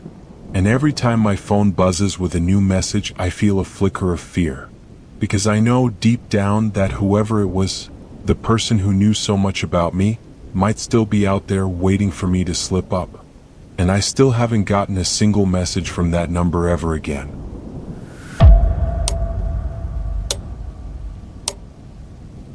It's strange how something so ordinary, like a phone call, can turn into a nightmare. I used to think I was just another person, someone living a normal life, until one night when I received a phone call that would haunt me forever. It was a regular Thursday, just another evening spent lounging on my couch, scrolling through my phone and watching TV. I'd just gotten home from work and the house was quiet. I was looking forward to a peaceful night when my phone rang. The number was unknown, but that didn't raise any alarms. It was probably a telemarketer or a wrong number. I almost didn't answer, but something told me to pick up. I answered the phone with a polite hello, but the voice that responded was low, distorted, and unnatural. It was almost as if the person on the other end wasn't even human. Asterisk, "I see you." Asterisk. The voice sent a chill straight to my spine. I paused, unsure if I had heard it right. "What?" I managed to ask, my throat dry. The voice came again, this time clearer, but still unsettling. Asterisk, "I'm watching you." Asterisk. I was about to hang up, but then the voice said something that made my heart stop. Asterisk, "You think you're alone, but I'm right behind you." Asterisk. I whipped around, scanning the empty room. My pulse hammered in my ears. I was alone. No one was there. Yet the voice on the phone felt so real, so intimate, as if they were standing just behind me. I felt a cold sweat break out on the back of my neck, and I knew I had to hang up. But before I could, the voice spoke one last time. Asterisk, "You can't hide." You can't run. I will find you. Asterisk. I slammed the phone down and sat there, staring at it for what felt like an eternity. My hands were trembling. I had never experienced anything like that before. The voice sounded so clear, so certain, that I couldn't shake the feeling that whoever it was knew something about me, something I hadn't shared with anyone. The phone call ended, but my fear didn't. I sat frozen in the dark for several minutes, listening to the silence. Then, slowly, I tried to reason with myself. It was probably just a prank, right? Maybe some twisted person had found my number and was having some fun at my expense. But the more I thought about it, the more the words echoed in my mind. Asterisk, I'm right behind you. Asterisk, the words felt real, as if the caller had been in the room with me, breathing down my neck. I glanced over my shoulder again, half expecting to see someone standing there, but the room remained empty. Still, I couldn't shake the feeling of being watched. I spent the rest of the evening in a haze, too afraid to move around the house. I locked all the doors and checked the windows, but I couldn't stop looking over my shoulder, convinced that someone was there, waiting for the right moment to strike. I didn't sleep that night. The next morning I was exhausted. I tried to shake off the dread that had settled in my chest. Maybe it had been a dream or some kind of nightmare. I had always been a little paranoid, but now I was starting to doubt my own sanity. I hadn't heard from the unknown number since the call, and life began to return to normal. Until that evening. It was around 9 p.m. when my phone rang again. I froze. The screen displayed the same unknown number. I had been expecting this call, but I wasn't ready for it. I answered hesitantly, the sound of my own heartbeat pounding in my ears. Hello? The same distorted voice greeted me. Asterisk, did you miss me? Asterisk. I felt the blood drain from my face. How was this happening? Why was this person still contacting me? I wanted to scream, to hang up, to block the number, but fear kept me rooted to the spot. The voice continued, taunting me. Asterisk, I'm getting closer. I've been following you all day. You'll never see me, but I see you. You'll never escape me. Asterisk. The words cut through me like ice.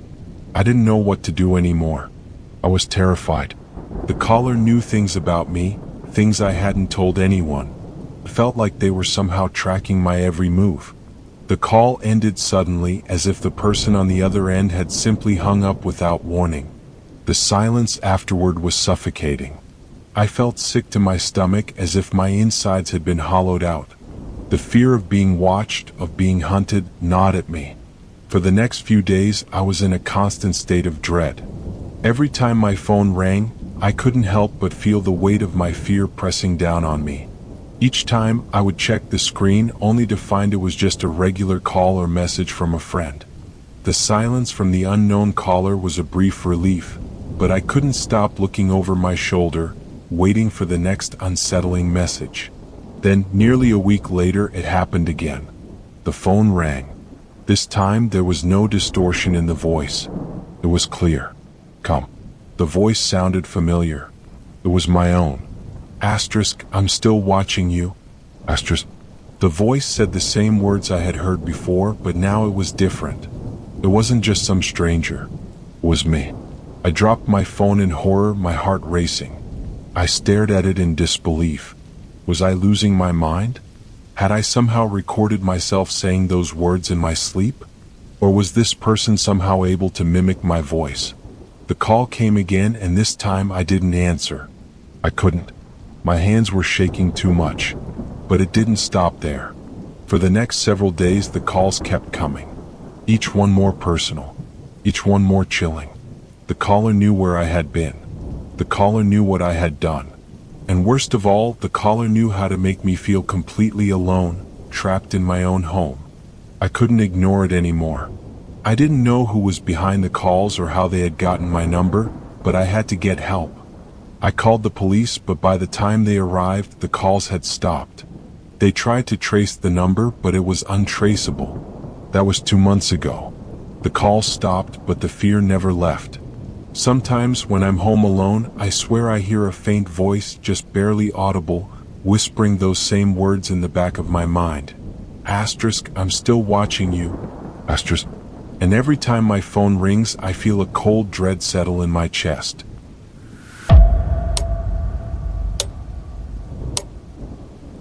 It was late, way later than I had planned to stay up. I had been working on a freelance project for a couple of hours, the glow of my laptop screen the only source of light in the otherwise quiet apartment. I had just wrapped up my work, ready to crawl into bed when I heard it. A faint sound. At first, I thought it was just the wind rattling the window or maybe the creak of the building settling. But then I heard it again, a soft, deliberate thud-thud from somewhere down the hallway. I froze, my heart skipping a beat. I live alone in a modest one-bedroom apartment in a quiet part of town, so there shouldn't have been anyone else in the building. The noise continued, slow, uneven footsteps, heavy enough to be heard, but not fast enough to be someone rushing. They sounded like they were moving towards my door. I told myself it was just my imagination or perhaps the neighbors, but something about it didn't sit right. My eyes drifted to the clock on my desk, 2:45 a.m. The building was supposed to be quiet at this hour. I waited, listening, but the footsteps didn't stop. They seemed to pause right outside my door, and for a long, unsettling moment, there was absolute silence. I held my breath, hoping the noise would go away, but then, just as I started to convince myself it was a trick of my mind, the handle to my door rattled. I jumped up, my stomach twisting into knots. I was paralyzed with fear, standing there in the dark, unsure of what to do.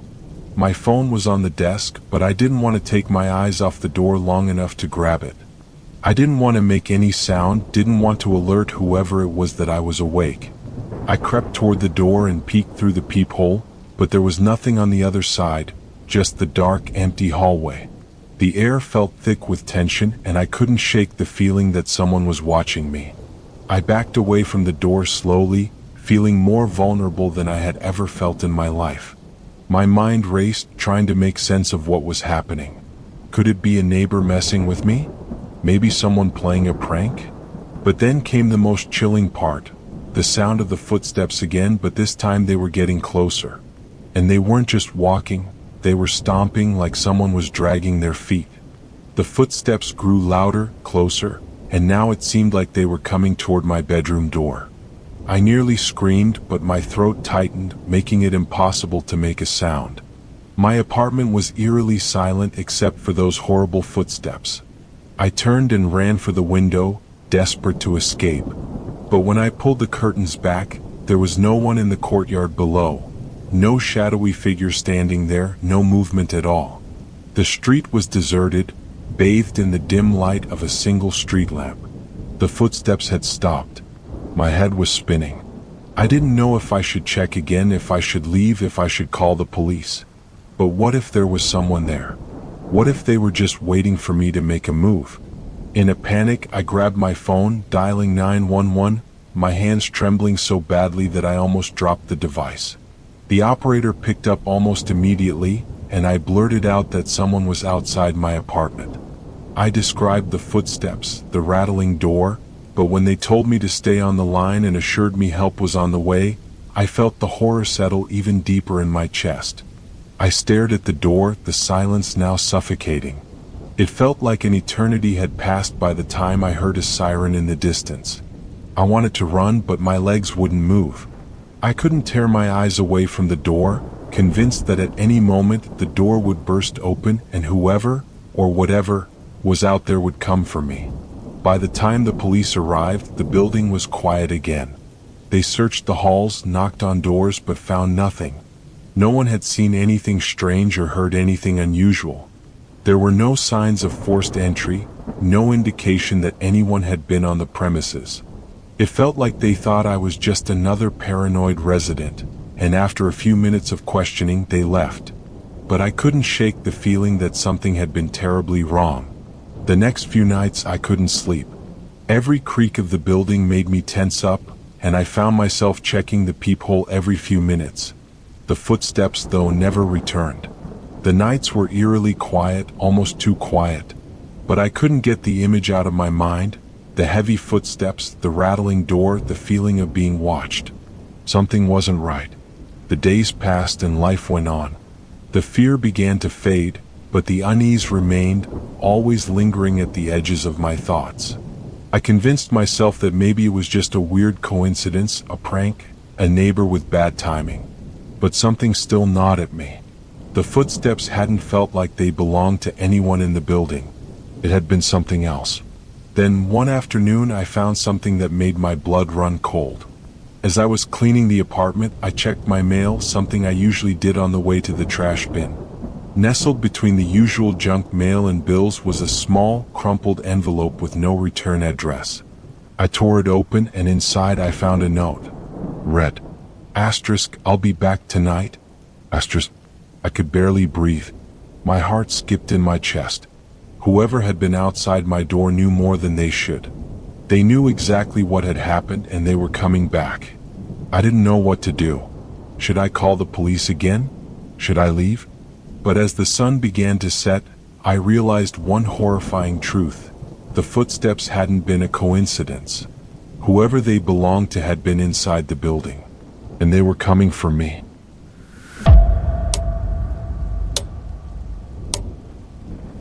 It was a typical evening in early spring when I first moved into the small house I had rented on the edge of town.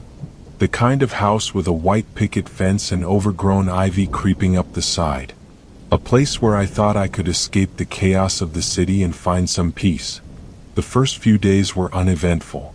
I spent my time unpacking, arranging furniture, and getting accustomed to the quiet neighborhood. The house itself was older, probably built in the early 1900s, but it had a charm that I liked. It had been vacant for a while, so there were still a few things left behind by previous tenants, but nothing too strange or off-putting. Or so I thought. One evening I noticed something peculiar. As I was sitting on the couch, scrolling through my phone, I happened to glance up at the large window in the living room. For a brief moment I thought I saw a shadow flicker past, something moving just outside. It was so quick, almost like a trick of the light. But then I felt it, a chill down my spine. I couldn't shake the feeling that I was being watched. I told myself it was nothing, that I was just being paranoid. After all, it had been a while since I had lived alone, and adjusting to a new house can sometimes make you see things. But the more I tried to ignore it, the more it nagged at me. Every time I passed the window, I felt the prickling sensation of eyes on me. A few nights later, things escalated. I had just finished dinner and was cleaning up when I heard a faint tapping at the window. It was soft at first, like a gentle knock, but it grew louder with each tap. I froze. The sound was unmistakable. At first, I thought it was an animal, maybe a bird or a tree branch brushing against the glass. But then I heard the tapping again, this time more deliberate, more persistent. My heart raced. I walked cautiously to the window, half expecting to see nothing, but when I looked outside, there was nothing. Just the darkness of the yard stretching out before me. The tapping stopped, but the feeling of being watched lingered. I pulled the curtains shut and went to bed, trying to dismiss it as a trick of the wind, or maybe just my imagination playing tricks on me. But that night I couldn't sleep. I kept hearing small noises, the kind that make you question if your house is truly empty. The creak of floorboards, the sound of something scraping against the walls. The next morning I checked the outside of the house, just in case. There were no signs of anyone having been there. No footprints in the dirt, no disturbed plants, nothing that would suggest an intruder. But that night it happened again. The tapping. Louder this time. It was so close that it felt like someone was standing right outside my window, knocking on the glass. I opened the window cautiously, my heart pounding. There was nothing. The yard was empty. I was about to close it when I noticed something strange. A small, weathered wooden box sitting on the porch just beyond the window, as if someone had left it there for me. I stepped outside to retrieve it, wondering if it had been left by one of the neighbors.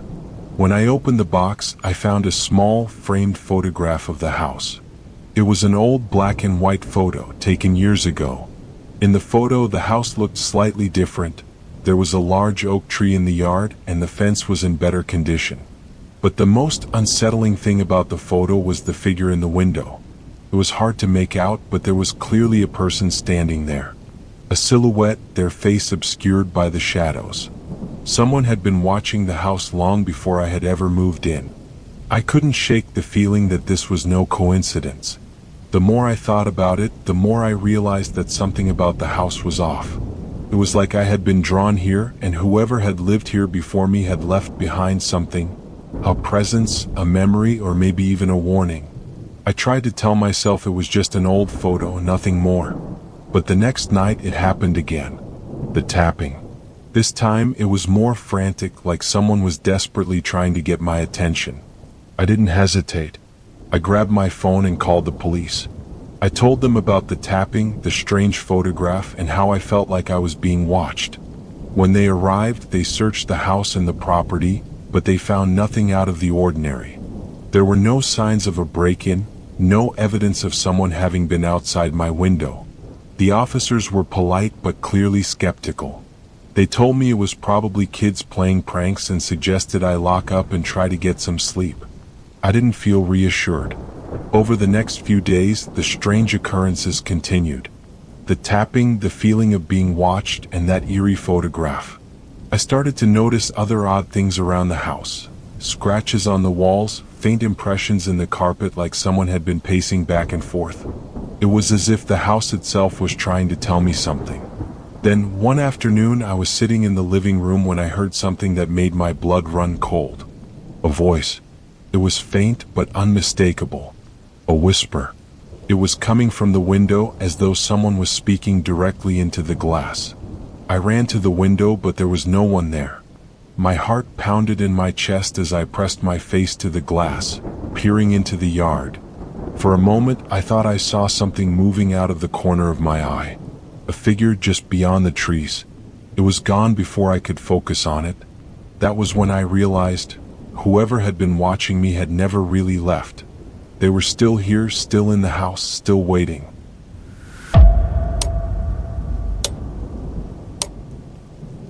It had been a long week of moving and settling into my new apartment. I was finally starting to feel comfortable in the quiet, suburban neighborhood, just a short distance from the city. The apartment itself was in an older building, but it had a certain charm. High ceilings, hardwood floors, and large windows that let in the natural light. A perfect escape from my hectic job and city life.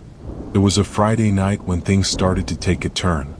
I had just finished cooking dinner, sat down with my favorite show, and was enjoying the peace and quiet of a solitary evening.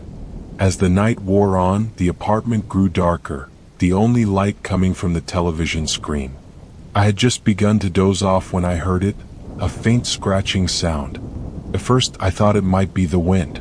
The apartment building was old and the wood often creaked. But as I listened more closely, I realized it was coming from the window. The same window I had left slightly ajar to let in some fresh air. I sat up, heart racing. The scratching continued, rhythmic and deliberate, almost as if someone was gently tapping on the window with their nails. I slowly stood up and approached the window, cautiously peeking out into the dark, empty street below. There was nothing. Just the dim glow of streetlights and the occasional car passing by. I shook my head, telling myself it was just my imagination. It was a quiet neighborhood after all. But as I returned to the couch, I couldn't shake the unease that lingered. The sound had been so real, so persistent. I locked the window, pulled the curtains tight, and tried to convince myself it was nothing. But then the sound came again. This time it wasn't just a faint scratching. It was louder, more forceful, as if someone was trying to get my attention. I froze in place, my pulse racing. I grabbed my phone and dialed the building's security number, but the call went straight to voicemail. I couldn't understand why anyone would be out there at this hour, disturbing the peace. Maybe it was a prank, I thought.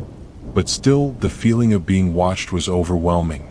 I decided to leave the lights off and investigate. Slowly, I crept towards the window again, barely breathing. The scratching stopped the moment I approached, but as I pulled back the curtains, I saw something that made my blood run cold. A figure. Standing at the edge of my yard, under the shadows of the trees. I couldn't make out any details, just a silhouette, too still and too quiet to be anyone I recognized. My heart pounded in my chest and a cold sweat broke out on my skin.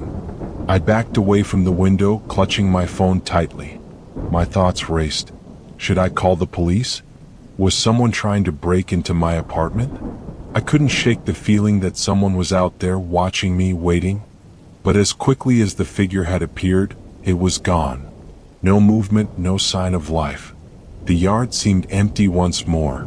The silence felt heavier now, oppressive, as if the air itself had thickened.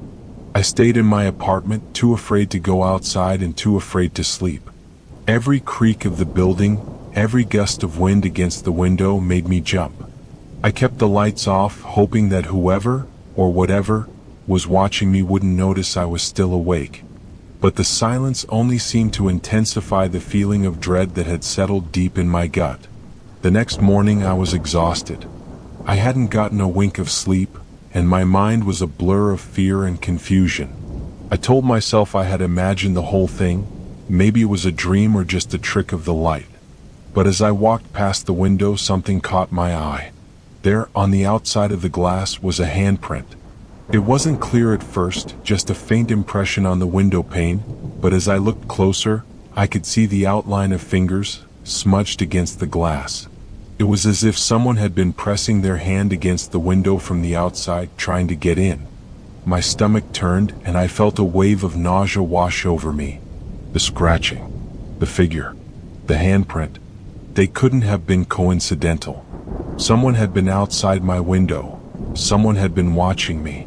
But who? I spent the rest of the day in a haze, trying to piece together what had happened.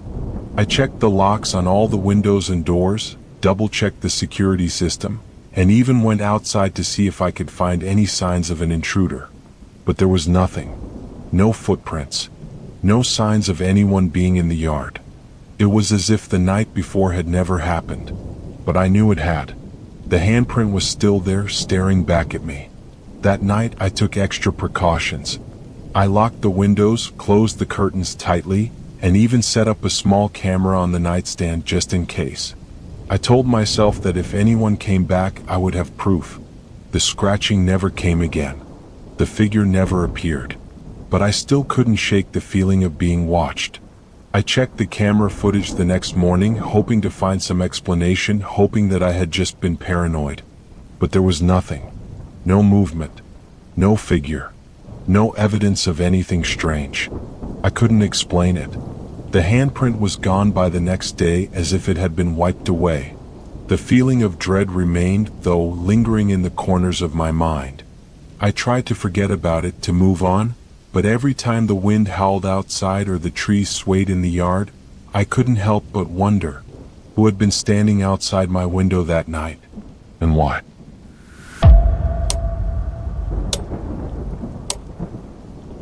I had just settled into my new job in a small town, a quiet place with a slower pace of life. The apartment I rented was modest, tucked away on the second floor of an old building on a residential street. It wasn't much, but it was enough for me. After a long stretch of city living, I was craving some peace. The people here were friendly, the kind of neighbors who greet you with a smile when you walk past, but there was always something a little unsettling about the place. Maybe it was the old, weather-beaten building or the overgrown garden, but I couldn't shake the feeling that something wasn't quite right. It was a Sunday evening when the strange events started. I had just finished preparing dinner and was sitting down to watch some TV, looking forward to a quiet night. The room was dimly lit, with only the soft glow from the television screen and a lamp in the corner. My phone was on the coffee table, charging, when I heard a faint knock on the door. I wasn't expecting anyone. It was still early, but I had already spent the weekend unpacking and had made it clear to my few friends that I was off limits for the day. The knock came again, a little more insistent this time. Confused, I stood up and walked toward the door, peeking through the peephole. No one was there. The hallway was empty. I stood there for a moment, wondering if I had imagined it, but the faint knocking continued. It was coming from just below the door, as if someone was gently tapping with their knuckles. My stomach sank. It felt wrong, like someone was deliberately trying to get my attention without showing their face. I hesitated. Maybe it was a neighbor, someone who needed help or had mistakenly come to the wrong apartment. I opened the door slowly, but there was no one. Just the hallway, as empty and quiet as before. The air felt colder than it should have been for a spring evening. I was about to shut the door when I noticed something strange. A small piece of paper was tucked under the door frame. It was folded neatly, almost as if someone had carefully placed it there. I picked it up, my fingers trembling slightly. It was a simple note, written in neat handwriting. Asterisk, I see you. Asterisk. My heart skipped a beat. I stared at the note, trying to make sense of it. Could have been a joke, some kind of prank. But it felt too deliberate, too personal. I turned the note over, but there was no other message, no clue as to who it was from. I didn't know what to think, but a sense of unease settled over me. I locked the door again and tried to shake off the feeling, but I couldn't. The words echoed in my head, I see you. The rest of the evening passed without incident, but I couldn't sleep that night. The knocking had left me feeling on edge. I checked the locks on all the windows and doors, making sure everything was secure before I finally crawled into bed. But sleep didn't come easily. Every creak of the building, every shift in the air, made me bolt upright, expecting someone to be there watching. The next morning, I went about my day trying to brush off the events of the previous evening. But that night, the knocking came again. This time it was louder, more urgent. I froze, my heart racing as I sat up in bed, staring at the door. The knocking was sharp and deliberate, and it wasn't just coming from one place. It was as if someone was knocking on both sides of the door simultaneously, in sync. I couldn't breathe. The air was thick with fear and my mind raced. Was someone in the hallway? Had they somehow gotten into the building without my knowledge? I grabbed my phone and called the landlord, but it went straight to voicemail. I stood there for a few minutes, the knocking continuing with no sign of stopping. I tried to gather the courage to open the door, but I couldn't bring myself to do it. Instead, I turned on all the lights and called the police. By the time they arrived, the knocking had stopped. The officers searched the building but found nothing. No one in the hallway, no evidence of a break-in, no sign that anyone had been there at all. I felt ridiculous. They reassured me that it was probably just someone playing a prank, but deep down, I knew it was something more. Over the next few days, I kept the door locked and tried to avoid the hallway, but the feeling of being watched never left me. Every time I walked past the door, I felt an unsettling presence, like someone was waiting just out of sight. The knocks never came again, but the silence was worse. It was as if the person who had knocked had simply vanished, as if they had never been there at all. A week later, I came home to find another note slipped under the door. This one was different. The handwriting was messier, more frantic. Asterisk, you're not alone. Asterisk. I couldn't move. The words hit me like a punch to the gut. I stared at the note, feeling the same sense of dread and confusion that had overwhelmed me the night I first found the message. I quickly called the police again, but when they arrived, there was no trace of anyone outside my door. No fingerprints. No footprints in the hall. Just the note. I don't know who was leaving these messages, or why they were targeting me. But I do know one thing, they're still out there. Watching. Waiting. I'm leaving this place tomorrow, but I can't shake the feeling that the eyes are still on me. I'm moving far away to a new town where I can start over. But no matter where I go, I can't forget those words. Asterisk, you're not alone. Asterisk.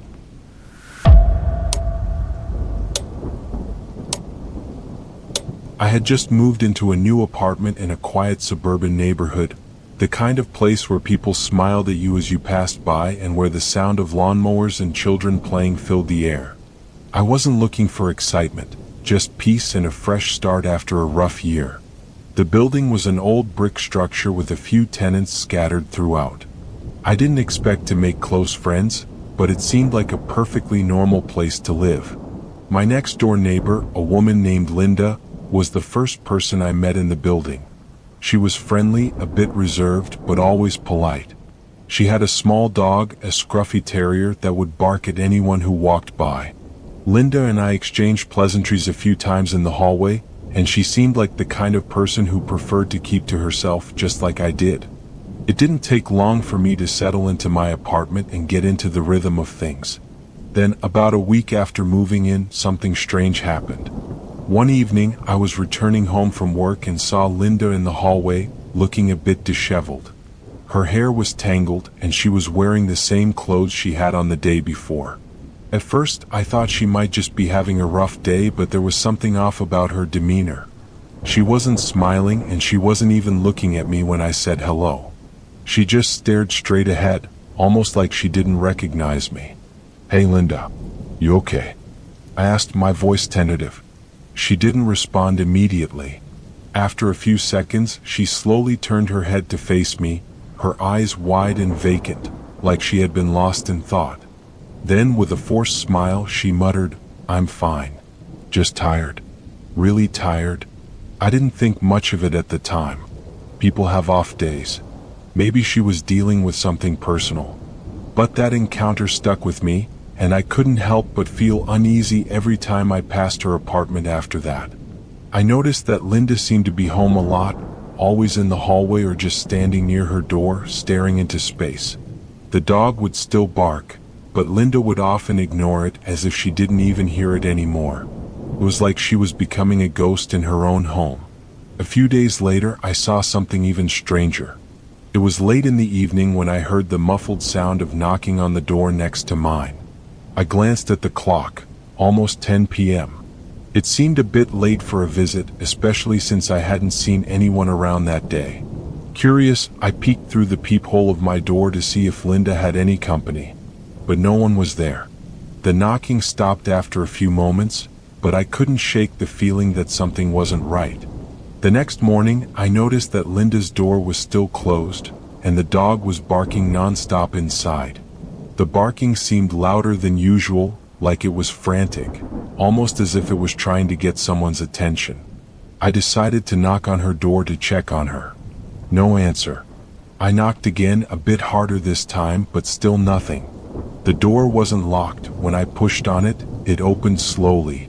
Inside, everything was quiet. The lights were off, and there was an eerie stillness to the place. I stepped inside, calling her name softly, but there was no response. The dog was nowhere to be seen either. It was strange. Linda's apartment was exactly as it had been the last time I saw it, clean, but with a strange emptiness in the air. I went into the living room and noticed that her phone was charging on the coffee table, but she was nowhere to be found. I left the apartment and went to the building manager's office. I had no idea what was going on, but it seemed like something had happened to Linda. The manager assured me that she would look into it, but when she came back to me, her face was pale. "Linda, she's not listed as a tenant here," the manager said, shaking her head. "She moved in a few months ago, but her name isn't in the system anymore. It's like she disappeared overnight." I was taken aback.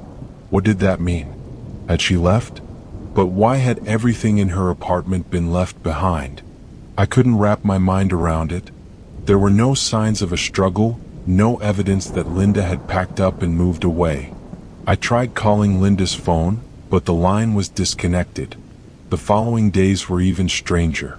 I heard the barking again, only it didn't stop. I could hear it at all hours of the day and night. The dog was relentless, as if it was calling for help. But when I knocked on the door again, there was no answer. This time I could smell something odd, a sour, unpleasant odor that seemed to be seeping through the cracks of the door. Out of concern, I called animal control, thinking something had happened to the dog. When they arrived, they managed to force the door open. Inside, there was no sign of Linda. But the apartment wasn't empty. The dog was there, huddled in a corner, shaking uncontrollably. It was alive, but it looked like it hadn't been fed or cared for in days. The smell was overpowering. More chilling, though, was the discovery we made when we started to search the apartment. Tucked under Linda's bed in a small box was a collection of photos. Most were of Linda, but there were others, photos of me. taken from behind in the hallway outside my window. It felt like a trap, like she had been watching me the whole time. I didn't stick around long after that. I moved out as quickly as I could. The building was eventually sealed off, and the police conducted a more thorough investigation, but they never found any trace of Linda. She had simply vanished, leaving behind only a room full of unanswered questions. I don't know if Linda ever existed at all. Maybe I was just a pawn in some sick game, or maybe I was the one being watched the whole time. The strange thing is, I can still hear the dogs barking sometimes, faint, distant, like it's calling out from the void.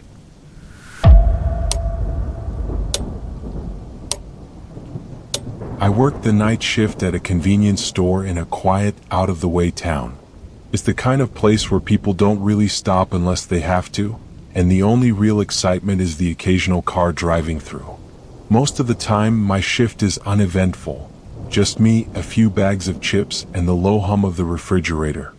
But one night, something happened that I'll never forget. It was a Wednesday around midnight. The store was unusually quiet, even for this late hour. No cars had passed by for nearly an hour, and I was just about to close up when I heard the sound of footsteps approaching from outside. I looked out the small window beside the door, but I didn't see anyone. Maybe someone's just walking by, I thought, dismissing the sound as some late-night jogger. But then the footsteps stopped, and the doorbell above the entrance rang as the door slowly creaked open. A man stepped inside, and I immediately felt a strange chill in the air.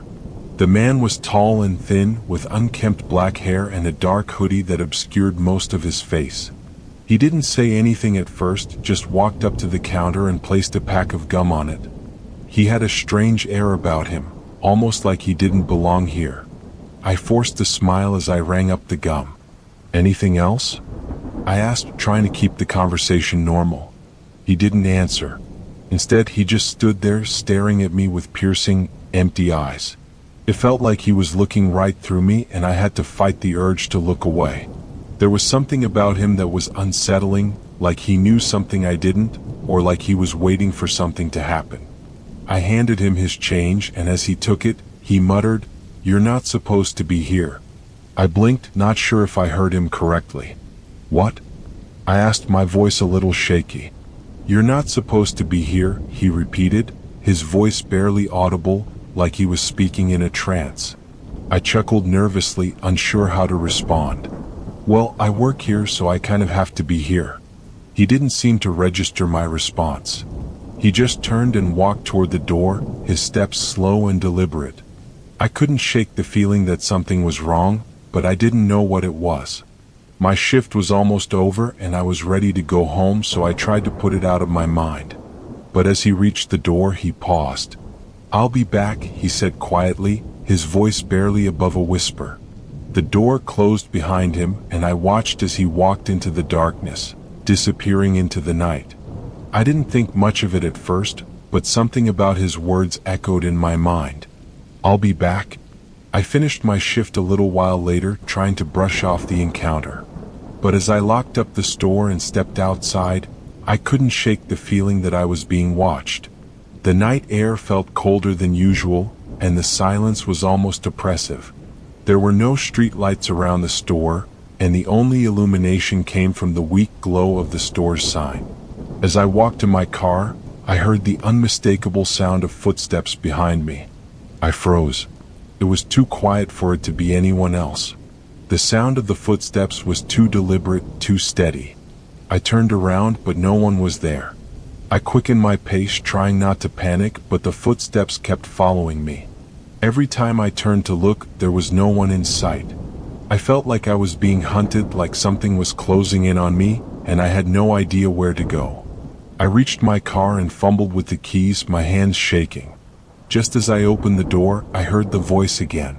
"You shouldn't have left," it said right behind me. I spun around, but there was nothing. No man in a hoodie.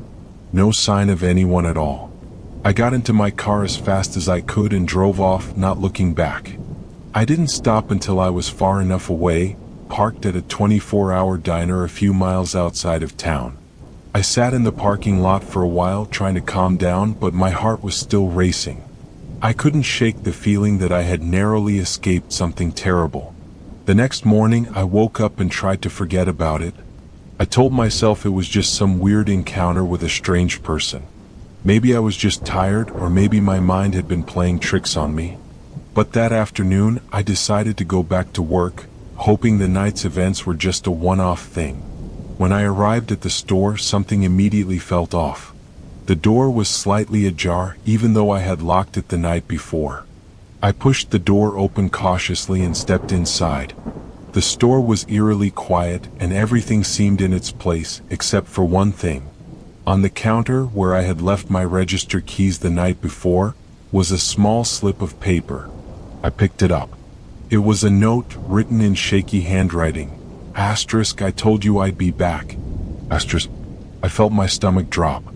I glanced around the store, expecting to see the man in the hoodie, but there was no one there.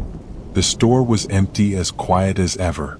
I felt like I was losing my mind. Had I imagined the whole thing? Or was he really back watching me? I didn't stick around long enough to find out. I called the police, but by the time they arrived, there was nothing unusual to report. No one had seen the man, and there was no evidence that anyone had been in the store since I left. To this day, I can't explain what happened. The man never came back, but I can't shake the feeling that he was more than just a random stranger. Sometimes when I'm working late at night, I still feel like someone's watching me. I'll hear footsteps outside the door or catch a shadow out of the corner of my eye. But when I look, there's no one there. I don't work the night shift anymore. But every time I pass that store, I glance at the windows, half expecting to see him standing there, waiting.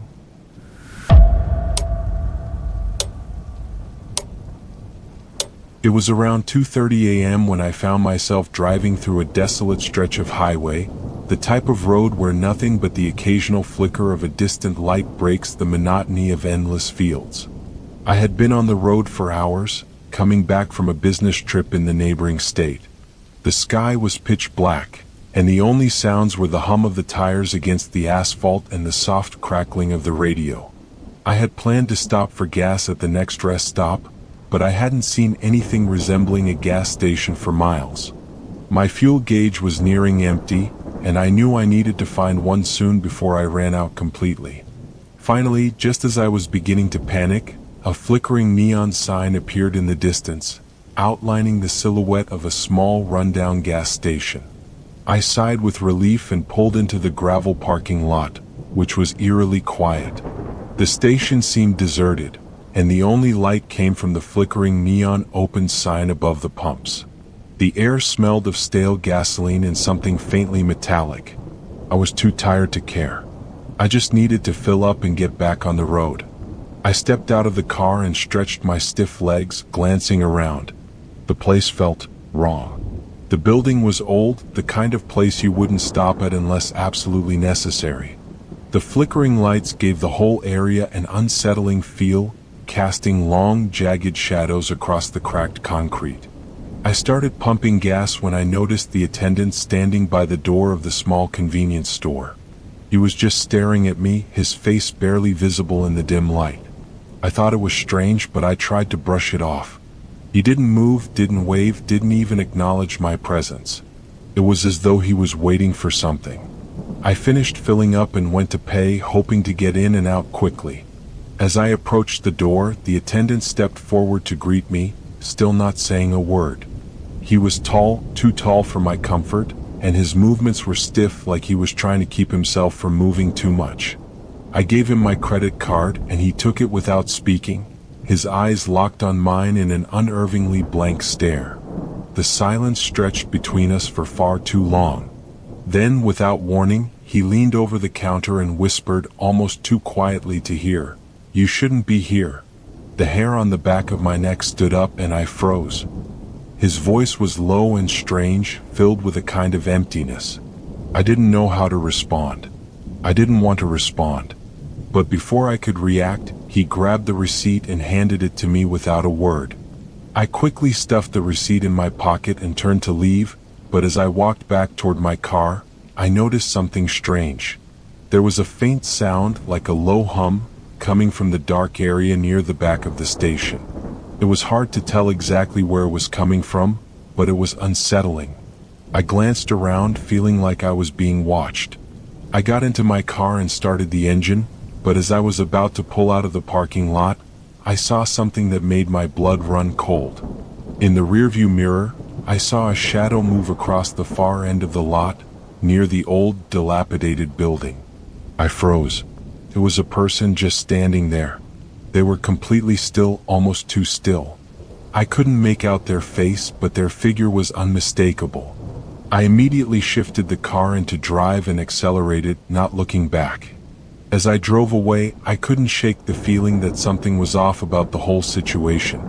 I kept glancing in the rearview mirror, half expecting to see the station vanish in the distance, but it stayed there as though it was following me.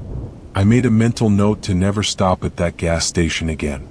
The next morning I was still shaken. I had spent the rest of the night driving, trying to shake off the unease that had settled in my chest.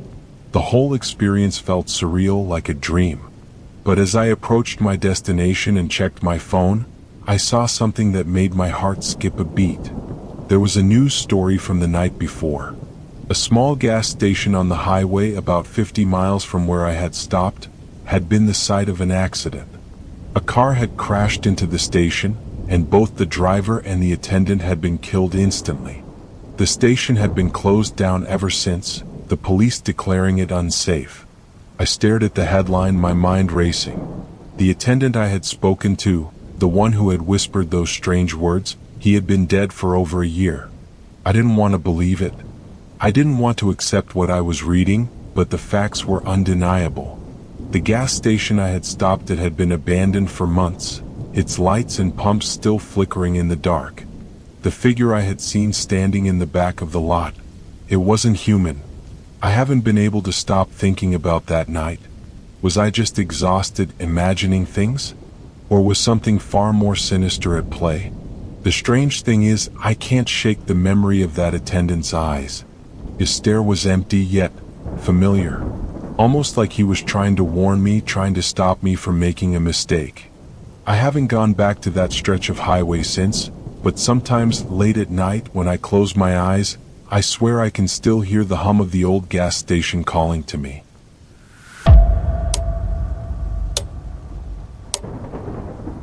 It was a quiet Friday evening when I found myself alone at home, scrolling through my phone in the living room. My roommate had gone out with friends, and I was looking forward to a peaceful night in. Work had been exhausting all week, and a calm evening with a movie seemed like the perfect way to unwind. But, as I would soon discover, things would not go as planned. I finished a quick dinner and decided to head to the bathroom to wash up. The bathroom had always been a little eerie, with dim lighting and the heavy wooden frame around the mirror that seemed too old for the apartment. But I had grown accustomed to it. Nothing out of the ordinary. I stood in front of the mirror washing my hands when I noticed a strange sensation. At first, I thought it was just the tiredness, the kind that comes from too much screen time or lack of sleep. But then I saw it, a shadow moving just behind me in the reflection.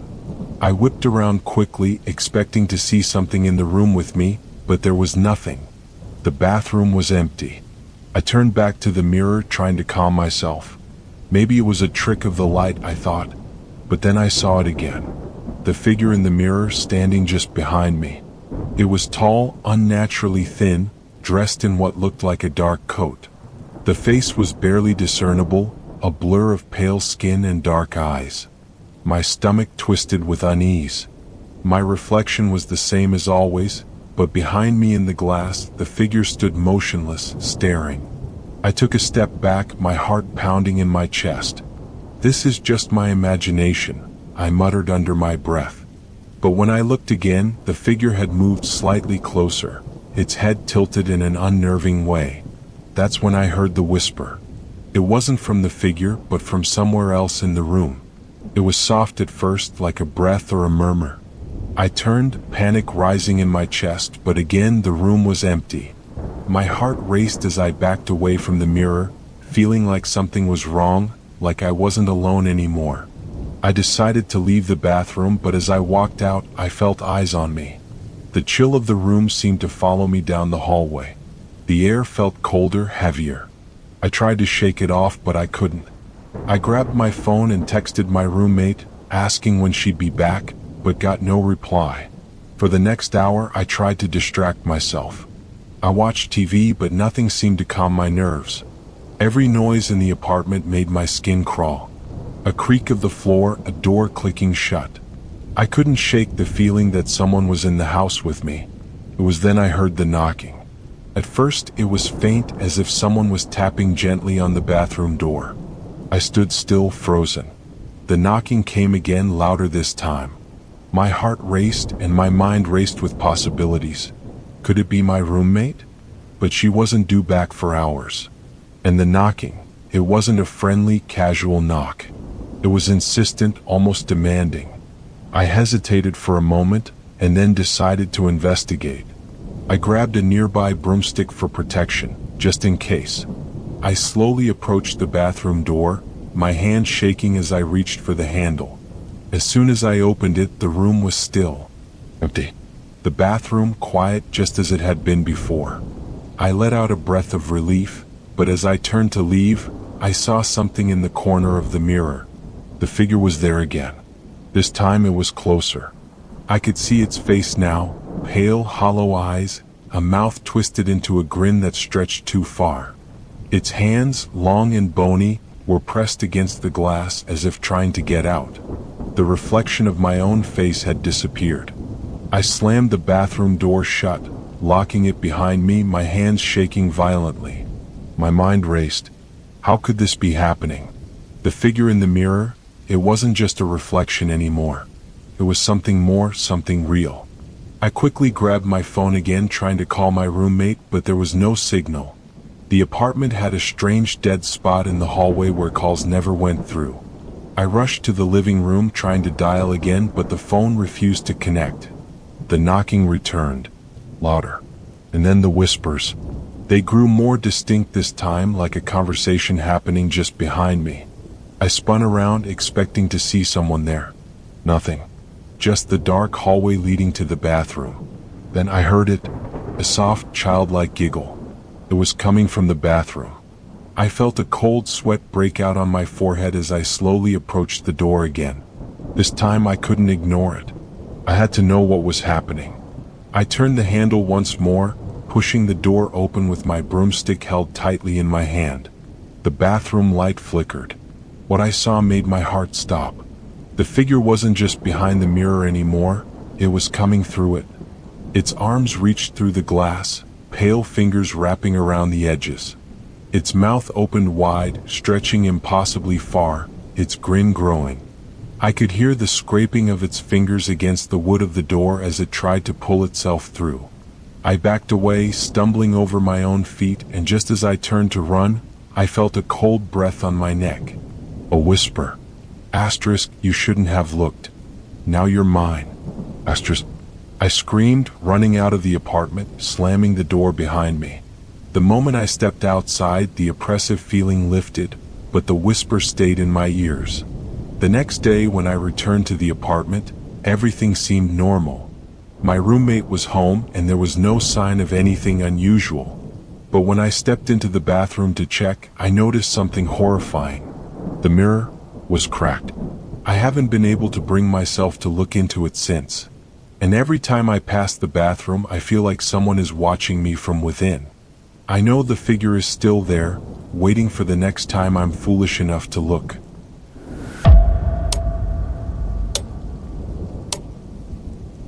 I had always worked the graveyard shift. The calm of the night, the stillness of the empty office, it suited me. I never minded the isolation. In fact, I preferred it.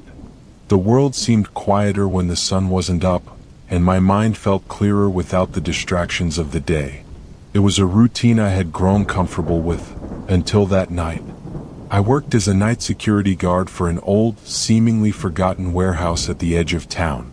The building was massive, a relic of the industrial era, filled with dusty crates and outdated machinery. The kind of place people tended to avoid, and I understood why. There was something off about it, an eerie aura that even I couldn't ignore, no matter how long I'd worked there. It was close to 2 a.m. when things started to go wrong. I was doing my usual rounds, checking the locked doors and monitoring the security cameras, when I noticed a strange flicker on the screen. I paused, staring at the monitor, unsure if it was just a glitch. The flicker came again, followed by a shadow passing through one of the hallways on the camera. My pulse quickened. I was alone in the building. There was no one supposed to be here. The place was abandoned at night, and it always felt that way. No one would have been able to sneak in without triggering the alarms. Yet there it was, a shadow moving down the hall. I stood there for a few moments, frozen, trying to convince myself that it was just a trick of the light. But the longer I watched, the more real it felt. I grabbed my flashlight and left the security room, walking cautiously toward the hallway where I had seen the figure. The building was unnaturally silent, save for the occasional creak of the old floorboards. My flashlight beam cut through the darkness, but there was no sign of anyone. No movement, no sounds. Just rows of dusty crates and rusted equipment.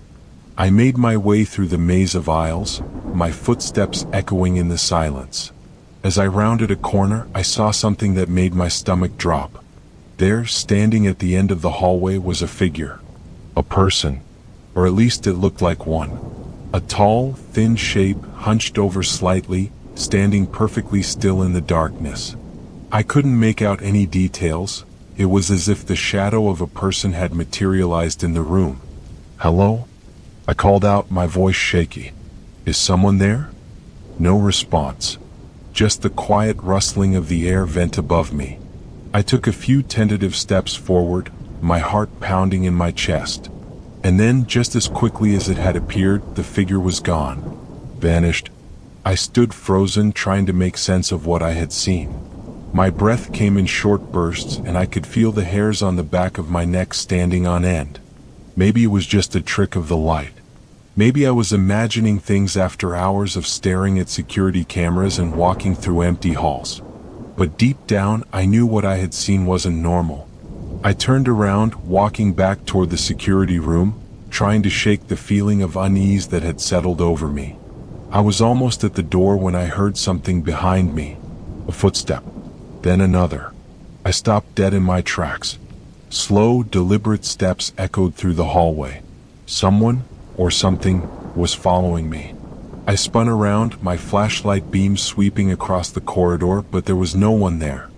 I held my breath, listening for any sign of movement, but the footsteps had stopped. My mind raced. Was it a prank? Was someone messing with me? Or had something been here with me the entire time? I turned the corner, practically running toward the security room. As I did, I saw the hallway cameras flicker again, the image distorting. Then, on one of the monitors, I saw it, an image of myself walking down the hallway, but the reflection was wrong. The figure of me was out of sync, moving at a different pace, like a distorted version of myself. I backed away from the screens, feeling my chest tighten. It was as if I was being watched by someone, or something, that wasn't me. Something that was trying to mimic my movements. Then I heard a sound from the hallway. A voice. Soft, almost a whisper. "Leave, now." I froze. The voice was coming from somewhere deep in the building, echoing off the walls. It wasn't a human voice. It was deep, guttural, distorted. I didn't know how it was possible, but I could feel the presence of something, or someone, around me. I grabbed the radio at my belt, my fingers trembling as I pressed the button. "Security, this is Robert. I need backup. There's someone in the building." No response. I tried again, more urgently this time. "This is Robert. Please respond." The radio crackled, but there was no reply. Nothing but static. It was as if the building itself had swallowed up any sign of life beyond my own. The voice came again, louder this time, unmistakable. "Get out." I could hear the unmistakable sound of shuffling footsteps closing in behind me. I didn't dare turn around. Instead, I ran. I ran toward the exit, my breath ragged, my heart pounding. The lights above me flickered, casting long, sinister shadows across the floor. I could hear the footsteps behind me getting closer. Every time I turned a corner, the sound would follow, growing louder, faster. I reached the main doors and with trembling hands I tried to unlock them, but they wouldn't budge. The door was stuck as if something was holding it shut from the other side. I heard the voice again, this time right behind me, its breath hot against my neck. "You shouldn't have stayed." I spun around, my flashlight shaking in my hand. But there was no one there. Nothing but the dark, empty building that seemed to close in around me, suffocating me in its silence. I don't remember how I got out, but somehow I managed to pry the door open and stumble into the night air. When I turned back, the building was silent again. No footsteps, no voices, just the quiet hum of the wind. I never went back to that job after that night. I didn't report anything to the authorities. No one would believe me. But I know what I saw. And I know there was something else in that building, something that wanted me gone. I've heard rumors since then from other night workers and security guards in the area. They say the warehouse is haunted, that something happened there long ago, something terrible, and that the place has never been the same since. I don't know if it's true, but I know this: I'll never set foot in that building again. Ever.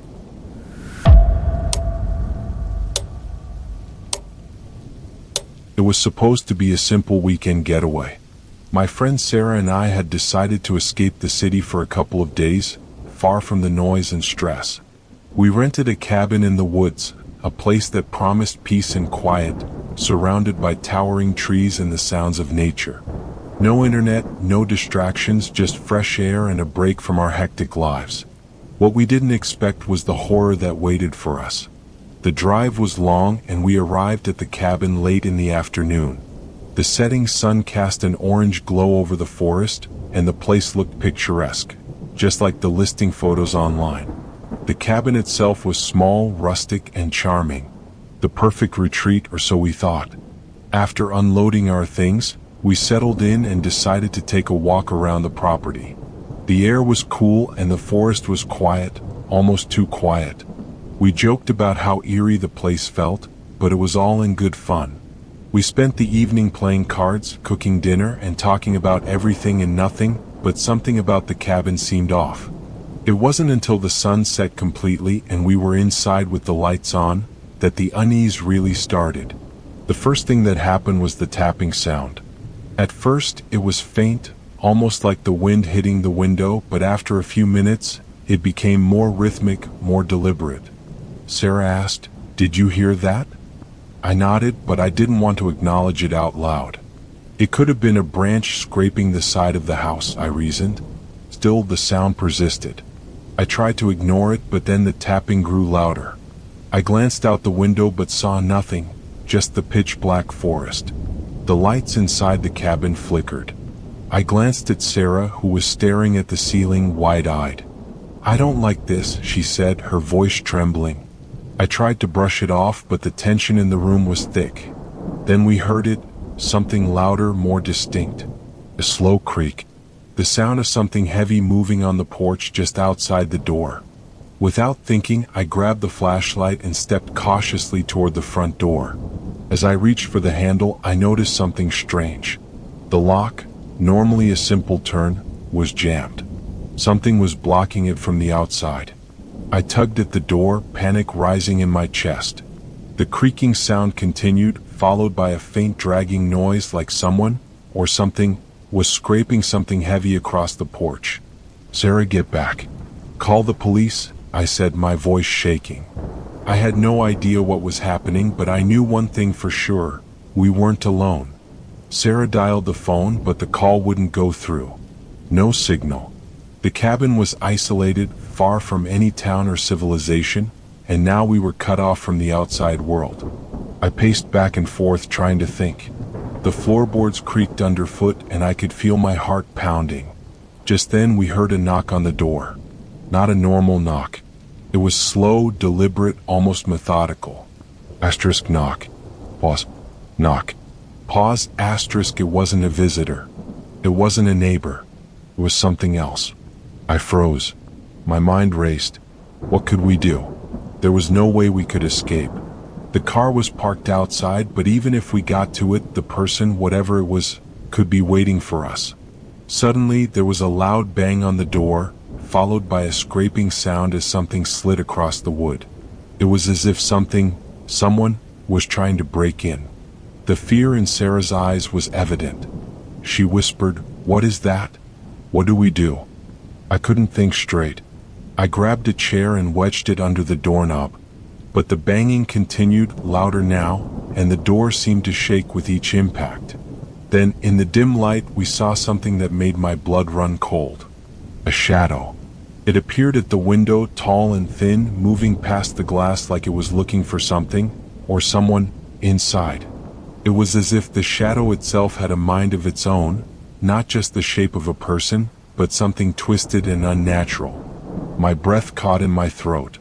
And then, as if it knew we were watching, the shadow stopped. It turned, slowly, and its face appeared at the window. It wasn't human. The face was too long, too distorted, the eyes too wide, too empty. It stared at us, its mouth hanging open in a grotesque grin. I backed away from the window, my legs nearly giving out. "We need to leave. Now."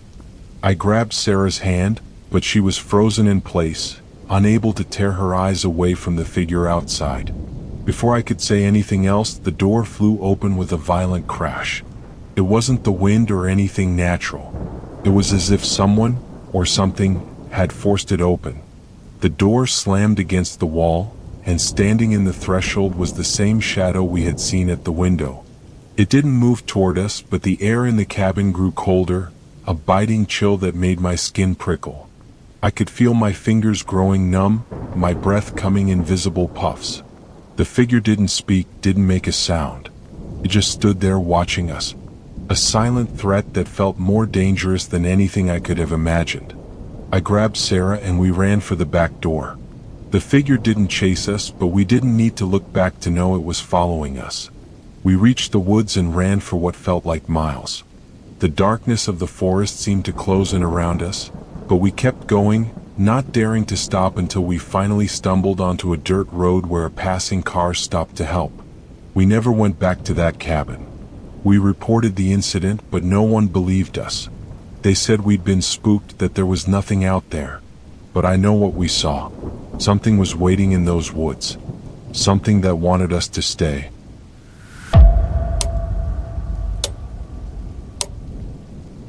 I was excited about the opportunity to house sit for my aunt.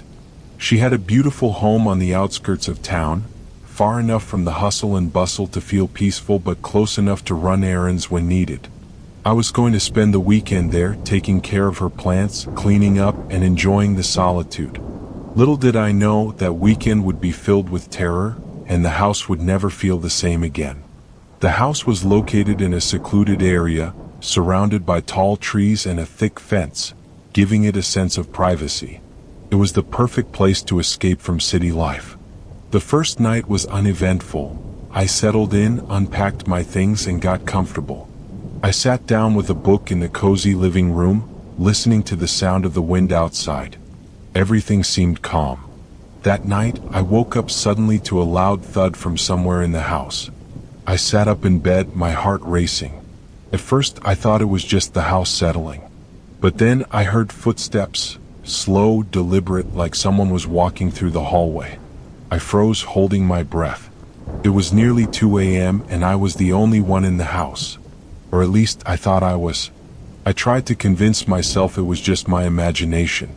I lived alone in the city and had heard my fair share of strange noises, but this felt different. The steps were too distinct, too heavy to be a draft or a creaky floorboard. They stopped right outside my door. The silence that followed was deafening.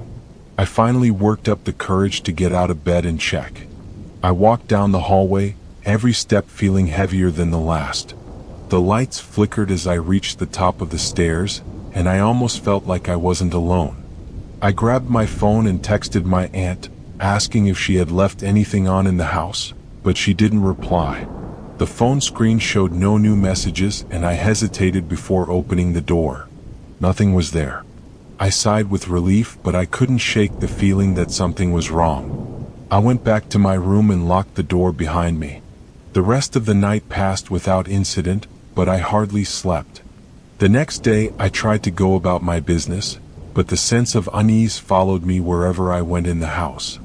That evening, while I was in the kitchen making dinner, I heard the same footsteps again, this time much closer.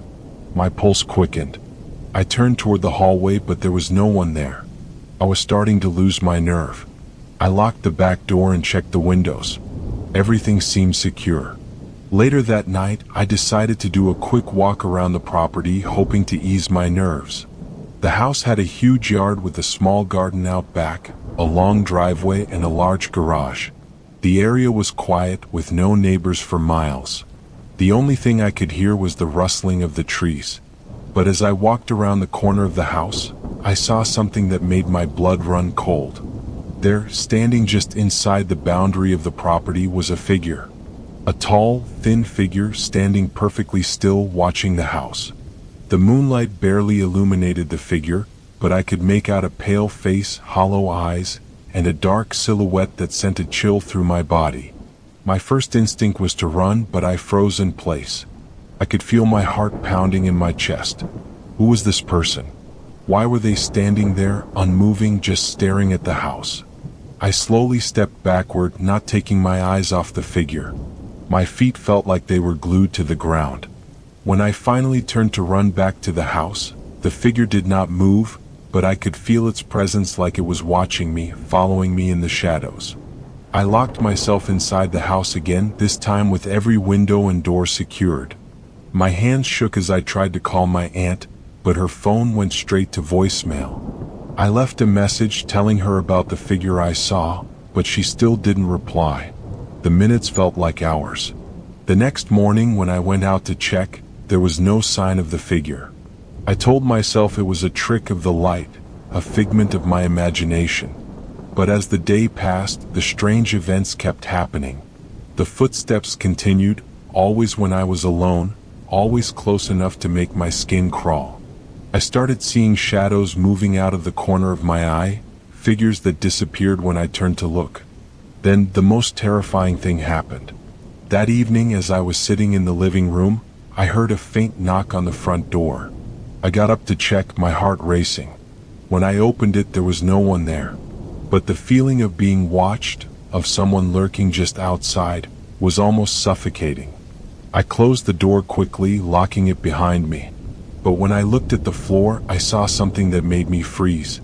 There were muddy footprints leading into the house. Not from the outside, but from the direction of the living room, where I had just been sitting. The prints were fresh. Whoever was walking around the house was still inside, and they were getting closer. Panic set in. I grabbed my phone again and called the police. I couldn't stay in the house any longer. But as I stood there waiting for help, I heard a voice behind me. A low whisper, almost like a breath against my ear. "I'm watching you."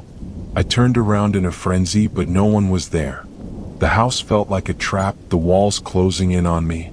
I heard footsteps again. This time they were in the hallway. Slowly, carefully, like someone was testing the floorboards. I backed toward the door, my heart in my throat. The whisper came again, only louder this time. "You can't escape." Just as I reached for the door handle, I heard a knock. But it wasn't coming from the door. It was coming from inside the house.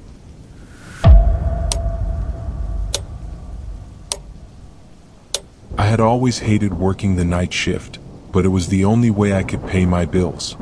My job as a security guard at a small, outdated mall didn't exactly inspire confidence. The mall was mostly empty, with only a few stores still open late, and the rest of the time, it was just me and the eerie silence that filled the hallways after hours. The worst part was the loneliness. With no one around, it felt like I was just waiting for the night to drag on. The mall had been around for decades, and even though they'd recently renovated some of the stores, it still had that dark, oppressive feeling. The overhead lights buzzed constantly, and there were always strange sounds coming from the empty halls. I'd gotten used to it over time, telling myself it was just the old building settling. That night, things felt different.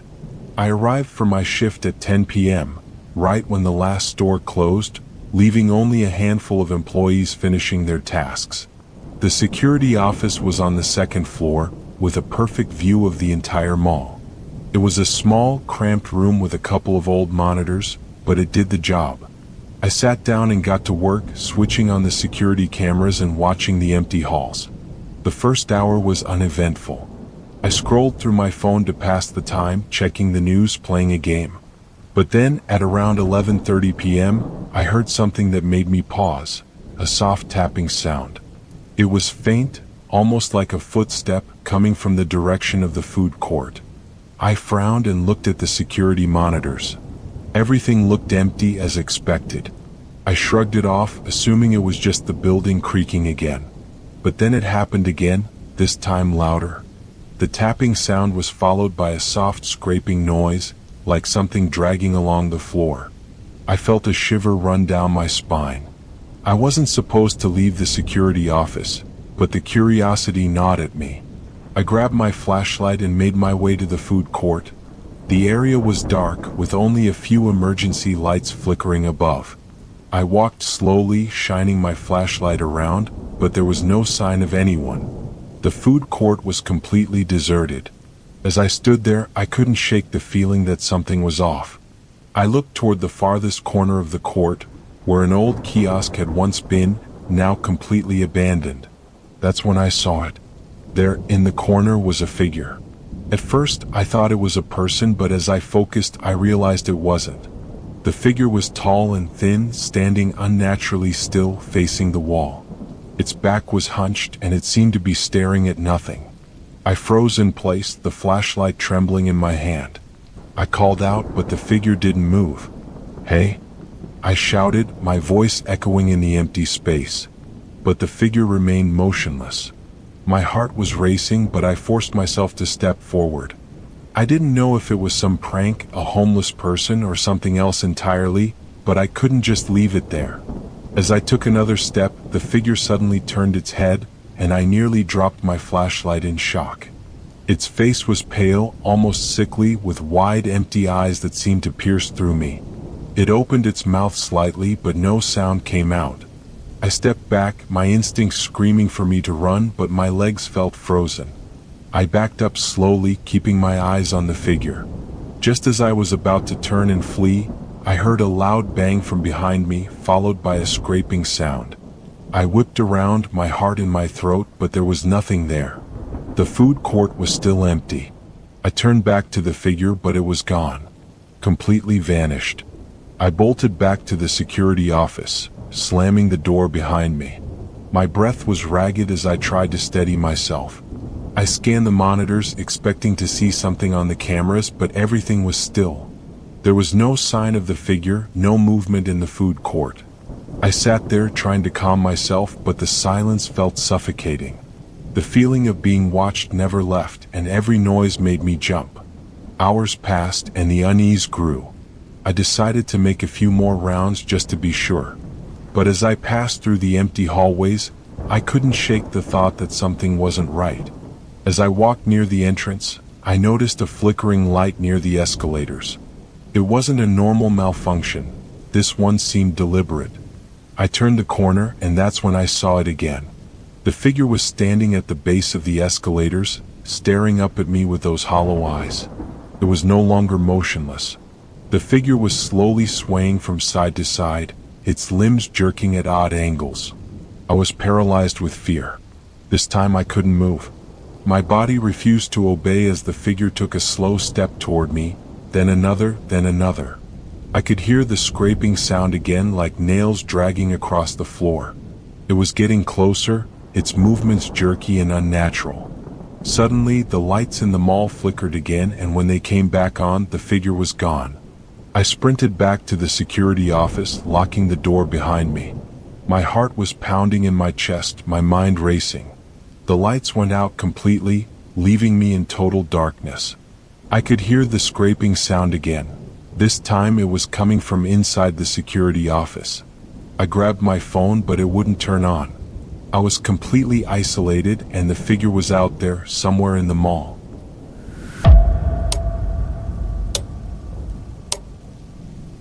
It was meant to be a simple weekend getaway. A chance to get out of the city, disconnect from the chaos of work, and spend some quiet time in nature. My girlfriend, Clara, and I had rented a small cabin deep in the woods, away from the prying eyes of the city. We wanted nothing more than a peaceful retreat. The cabin was rustic but charming, with wooden walls that seemed to hold the stories of generations past. It was the kind of place you'd see in a movie, tucked away on a secluded hillside with nothing but trees and mountains surrounding it. The owner, an elderly man named Mr. Dalton, had told us the cabin had been in his family for decades. He warned us to be cautious at night, mentioning that things sometimes happened after dark. But it was a harmless comment, I thought, just the ramblings of an old man.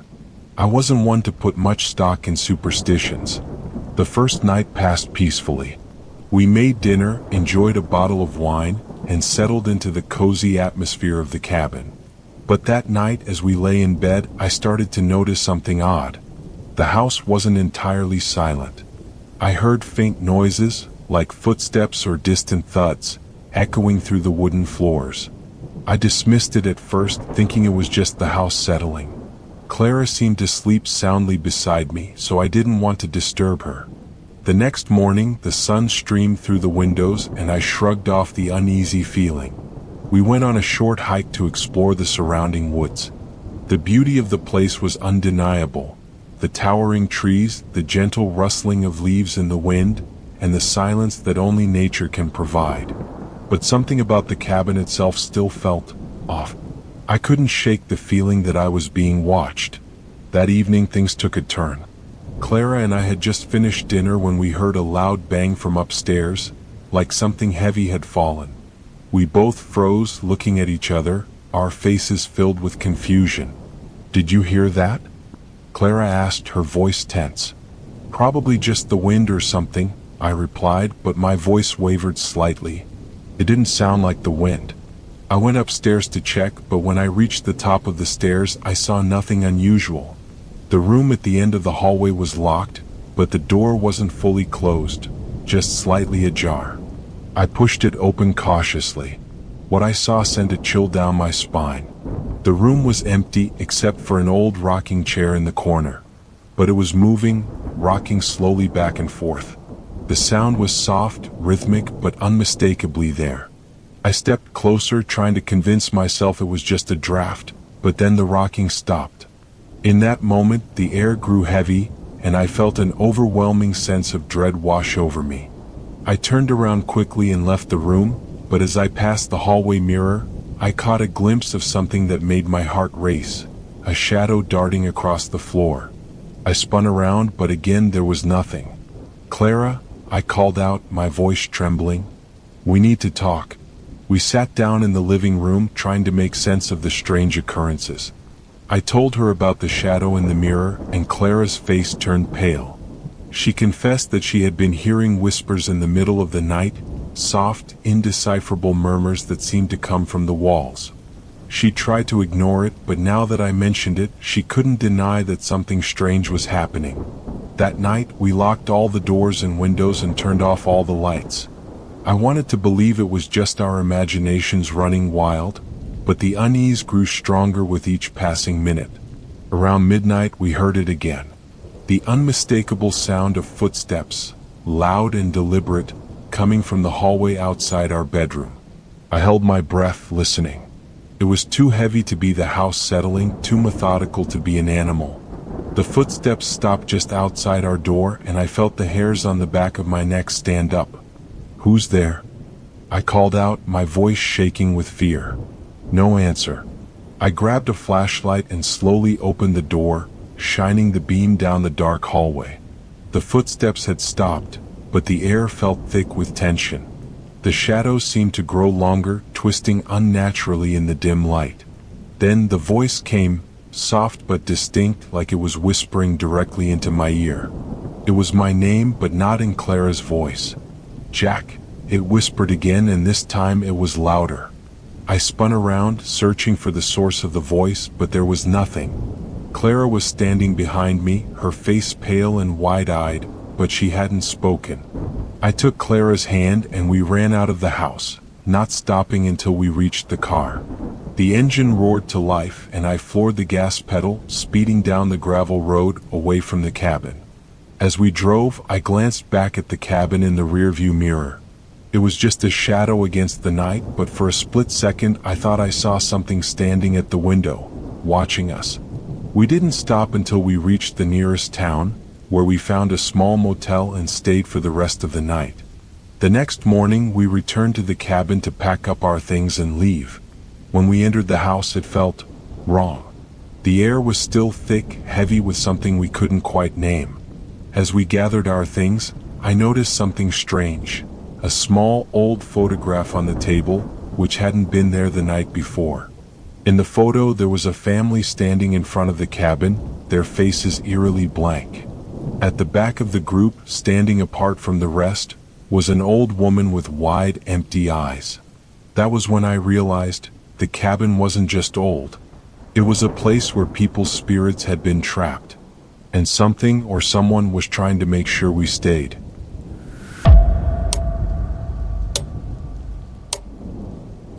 It was supposed to be just another late-night commute home. I had just finished my shift at the bar and was heading to the train station to catch the last train back to my apartment.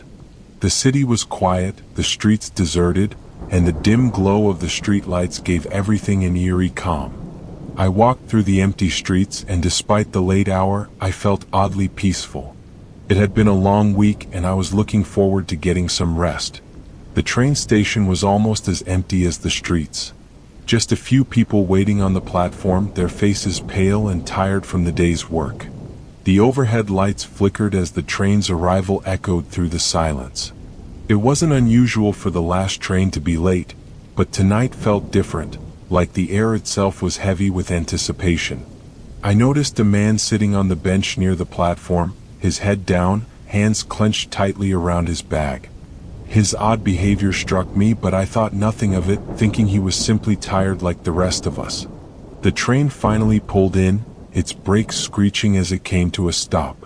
I stepped on, finding an empty seat near the back of the car.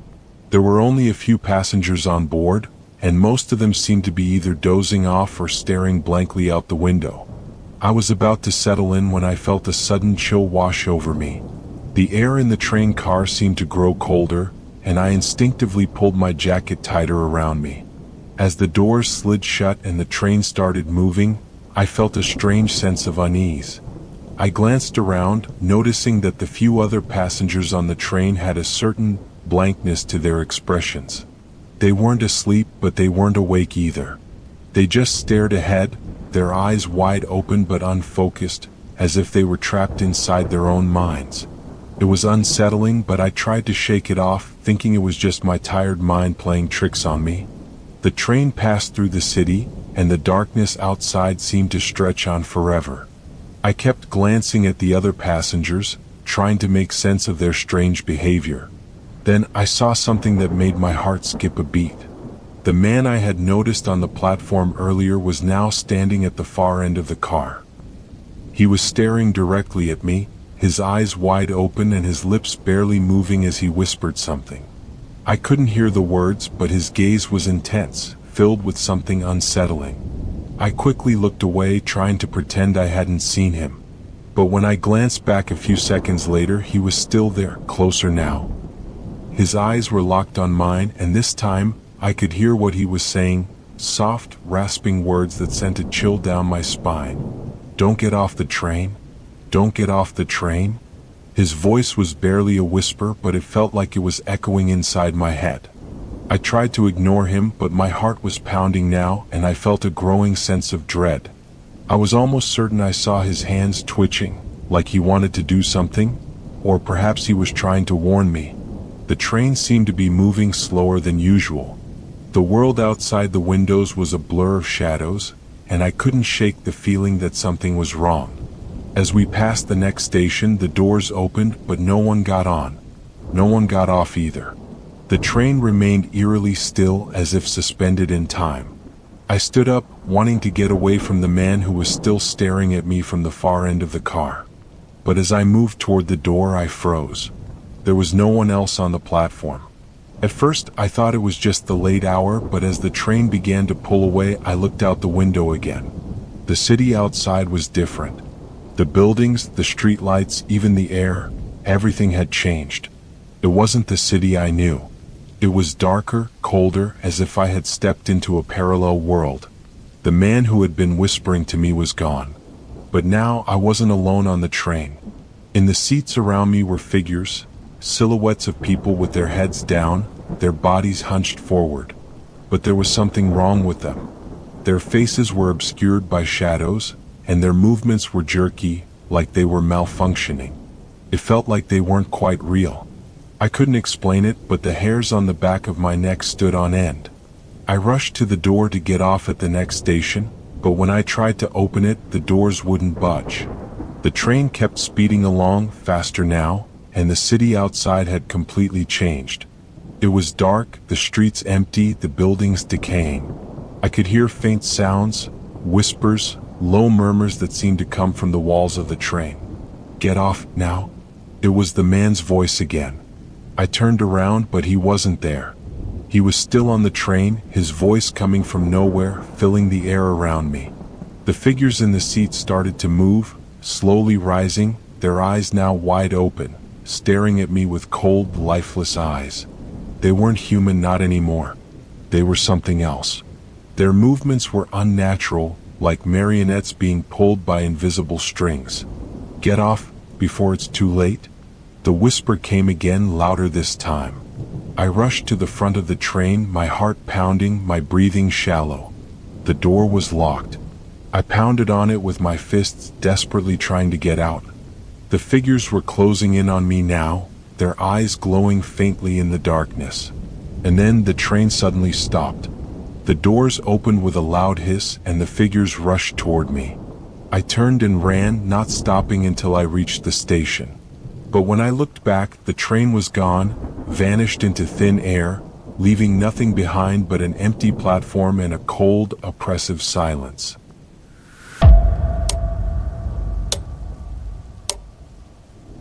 Alright, that's all the stories for today. I'm so glad you stayed with me until the end. It really means a lot. If you enjoyed this video, don't forget to like, comment, and subscribe. I'll see you next time.